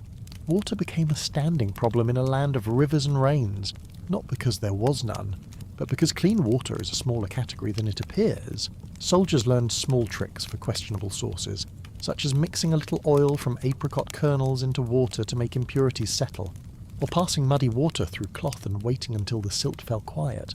These are the sorts of details that do not make a song but keep a stomach calm and a mind steady. Terrain and weather did not ask permission. Mountains sat where they had always sat.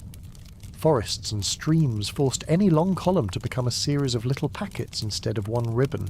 That reality made the spacing of depots more important than their size. A small store placed over at the right bend in the road could matter more than a large warehouse far off the march. It also made local craft part of the army in a way that is easy to forget when we look only at armour. A smith in a castle town who knew how to repair a matchlock barrel saved more steps than the greatest speech.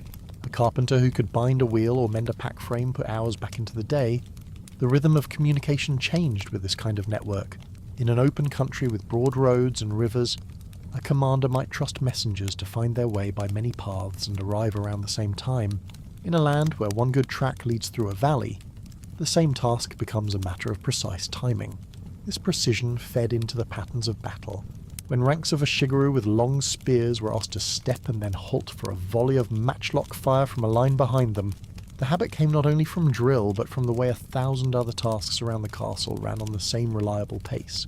Habit is the best friend of order. Looking back across the sea to the European fields, a later century brought change even without a change in landforms. Paying contracts took the place of older bonds more often, and an army began to look like a single body, rather than many small bodies walking together. The results touched supply. A central chest meant that grain could be bought in advance and delivered along a planned route, and teams with experience could estimate how much bread and beer 1,000 men would require for 10 days and be right, more often than they were, wrong. Camps even began to look more alike from one campaign to the next, with rows of tents reflecting the rows of account lines that paid for them. Yet the older habits did not vanish. When a field was too distant from a navigable river, wagons still cut deep ruts into clay in wet weather and kicked dust when summer had its way. Men still boiled water they did not trust and slept with a small stone under their head to keep the pillow of folded cloak from soaking up damp. Horses still needed fodder, and farriers still hammered by lantern light. A barge on a river always felt like a blessing because it was one. It let a commander think in larger strokes and ask less of peasants along the route. If we let these two different supply pictures sit side by side, patterns emerged that explain later choices on the field. A European commander who knew he could draw food from villages or from a flotilla on a river could allow himself the risk of a longer push on open terrain. He could march his horses through days meant to set up a single strong moment, and count on a friendly town to open its gates for a resupply. The Japanese commander who knew his plan depended on the steady output of a castle town, and the safety of a mountain pass might choose more often to hold high ground and ask the enemy to accept steady losses at measured distances. Both men could be bold. They were bold in different shapes. These supply minds carried into how commanders imagine the field in thought experiments, that we can walk without waking any ghosts. Picture an open plain under a wide sky where the grass comes to the ankle and the soil holds a hoof without giving way. On this ground, the force of a group of riders in heavy harness matters the most. The horses line up with enough room to build speed. The lances rest under arms, ready to turn momentum into a short, decisive touch. If the men facing them lack a deep hedge of spears or bows that can keep up a long rain, their minds will do part of the work for the riders. It is not only iron meeting wood, it is the quiet sound that settles into a human chest when a large thing comes on in a straight line and does not waver. Change the space and the story changes. Move the same imagination to a hillside where brush marks the edges of a narrow path and the horizon is nearby. The ground takes away speed and gives back angles. The men who hold the slope have already driven stakes for matchlocks and measured the places where they will stand. Long spears in front settle into a fence that can move forward when told and halt when told. The air grows heavy but steady as one simple sequence repeats. The simple truth is that neither picture makes the other impossible. They are examples that show how tools love certain rooms. The lance loves distance and a firm floor. The long spear loves tight lanes and a drumbeat of steps. The matchlock loves a place to rest and a count to keep. A closer picture brings us into a smaller circle, where two fighters meet, and where the details of armour and steel carry more weight than the noise of 100 friends. When both wear strong protection, the hand with a weapon built to thrust into the cracks has advantages that a cutting blade cannot match. A longsword used with two hands, holding the blade near its middle when needed, can guide a narrow point into the small windows the plate leaves. A strong mace or hammer can set the whole suit ringing, and a man who feels that ring travel through bone understands the message even if nothing splits. A curved sword built to slice cleanly across cloth and flesh will not bite into plates without punishment. Yet in a less armoured meeting, the same blade becomes a very pure tool that does not ask much material to do its work well. Feet and hands make as much difference as steel here, and the skills that go with each gear set belong to the training we have already seen. People often ask quietly for a verdict. The room where such questions live can be polite if the answer remembers conditions. On broad, firm ground where riders can build a run, and where defenders cannot present a deep field of spears, or send dense flights of arrows for long minutes. The choice that carries a lance and heavy harness has the cleaner line to success. In broken or wooded ground where the distance between files is small, and where defenders can bring matchlocks and long spears into a calm pattern, the choice that carries Yari and firearms arranged by habit has the neater hand to play. In places without much armour, where two skilled people meet within a few steps of each other, the kind of blade and the kind of art they bring matter more than flags. Any answer that ignores these limits sounds confident because it forgets to consider the room it speaks into. While these pictures move across the mind, the quiet work that keeps any army standing still needs its due. The most beautiful plan melts if bread does not appear when expected. A slope that looks perfect on a map becomes a puzzle if snow sits on it the day the column needs to climb. It is reassuring to see how both systems built answers to these problems out of the societies that birthed them. European lords gradually discovered that paying men for steady service made numbers and timing more predictable, which in turn allowed trains of wagons to meet columns at agreed places. Japanese lords learned how to use the regular rhythms of their castle towns to keep men fed on narrow tracks, and how to spread supply points like beads on a string to keep the whole line from starving if one knot slipped. The quieter parts of life away from marches reflect the same logic. In a European hall, a steward counted rents and noted how many pigs and sacks of wheat lay ready for autumn. In hunting season, a lord and his companions rode not only for sport, but for practice that trained the body without insult. In a Japanese town, a clerk noted how many measures of rice came in as stipends, how many went out, and how many sat in reserve. Training hours lived inside days full of small duties. Calm repetition lays down a path in the mind that soldiers can walk when drums and shouting make other paths too noisy to find. The story of decline is often told with a kind of sadness, but seen slowly it reads more like a gentle exchange of tools. As gunpowder and drilled foot units grew to dominate, the shock of a small number of armoured riders lost some of its edge. The same shift asked new questions about cost. A suit of plate or a suit of Toseigu Soku represented years of craft and care. A rank of matchlocks and the training to use them asked for different kinds of time and different skills and spread a lord's power through more hands. None of this makes the older tools foolish. It makes them particular to a time when they were the best way to turn resources into safety. As peace lasted in Japan under Tokugawa rule, the warrior class learned a slower life without setting their gear aside. Many became officials, teachers, and voices of order. Their two swords became signs of station rather than promises of constant battle. The book and the brush stood quietly next to the armour rack and did not seem out of place. In Europe, the older forms melted into the larger practice of state institutions. What had once been the responsibility of a lord and his circle of vassals passed into the hands of officers with seals. The echo of horse and harness did not vanish, but it moved into ceremony, tournament, and the way people imagined honour. Inside the gallery, the two suits still look at each other as if they had been friends in a long conversation. The distance between them feels shorter when we remember that both were born of the same needs. Protect your people. Answer danger with something that works. Build a shape around a body that can turn a frightening force into a manageable one. Use what your land and your skilled hands can provide. Trust habit rather than heat whenever heat would burn more than it warms. These ideas are not loud. They act in the background like breath. If we listen for a last moment before the night watch closes the door, details learned along the way settle into a kind of comfort. The breastplate's curve is not only style, it is physics made friendly to the wearer. The lacing that runs across the do is not only colour, it is structure that makes many small pieces act like one. The lance is not only a symbol, it is a method for turning speed into a touch that matters for a heartbeat. The yari is not only a stick with a blade, it is a way for many people to share the same reach and make a clean line in a narrow world. The matchlock is not only sound and smoke, it is a promise that anyone can help hold a slope if the leader teaches them a count. The river barge is not only wood, it is a moving feel that keeps bread dry and spirit steady. The salt block is not only flavour, it is a pocket-sized answer to rot. These small truths add up to a large one that can sit in the mind without any need to argue. There is no single crown to place on one head when the heads belong to men trying to do different jobs in different rooms of the world. The knight's world taught him to be at ease in the saddle on broad ground, and to believe that the straight moment of force could decide the day. The samurai's world taught him to love control over self as much as control over space, and to trust a line of men moving in unison as much as one. Rider running alone. Each way of life answered to homes and fields that had their own weather and their own calendars. Each left lessons that feel useful even when Iron sleeps. For listeners settling into rest, one last picture can hold the two stories together like hands folded at the end of a page. A hall at dusk with a table where bread and rice both sit, where a helmet that once faced a storm of arrows rests next to a helmet that once kept sparks from a match. A map on the wall shows a river on one side and a mountain path on the other. A soft brush lies with a penknife. The clock is quiet.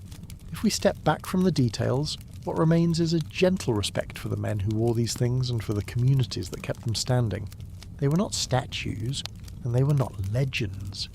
They were parts of systems that paid attention.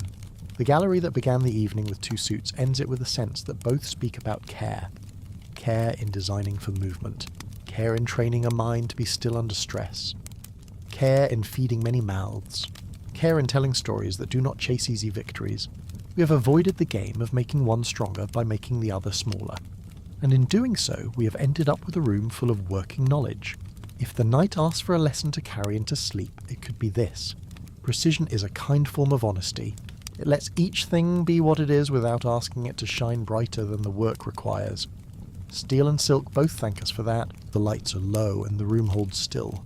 Wood breathes in the beams above, cloth rests on a bench, and two quiet figures remain where we first met them, a suit of plate, a suit of lacquered scales. They do not argue.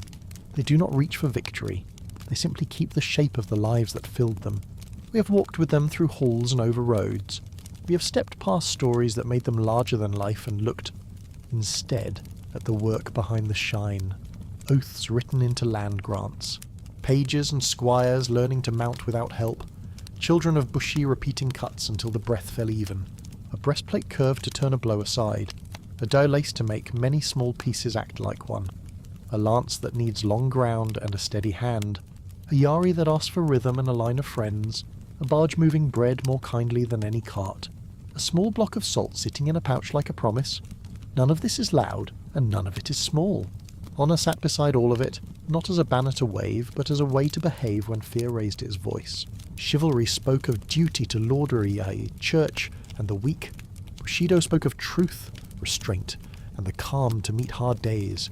Both asked for more than skill, they asked for good conduct in the middle of strain. Both fell short at times, as people do, and still they gave shape to choices when the air grew hot. Along the way we tested what many like to ask. Who would win? If they met, the honest answer never leaves the room they stand in. On opened, firm ground with space to run, the charge has weight.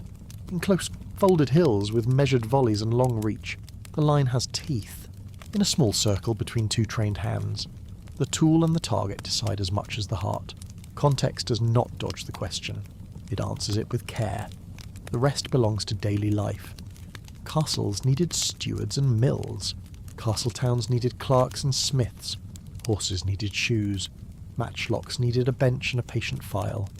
Armour needed oil and patience. Even in long peace, habits stayed. In Edo streets, 2 swords became a sign, and pens and ledgers found the same desks as spears once did. In late medieval courts, pay chests and contracts turned oaths into dates and numbers. The grand tale of decline is up close.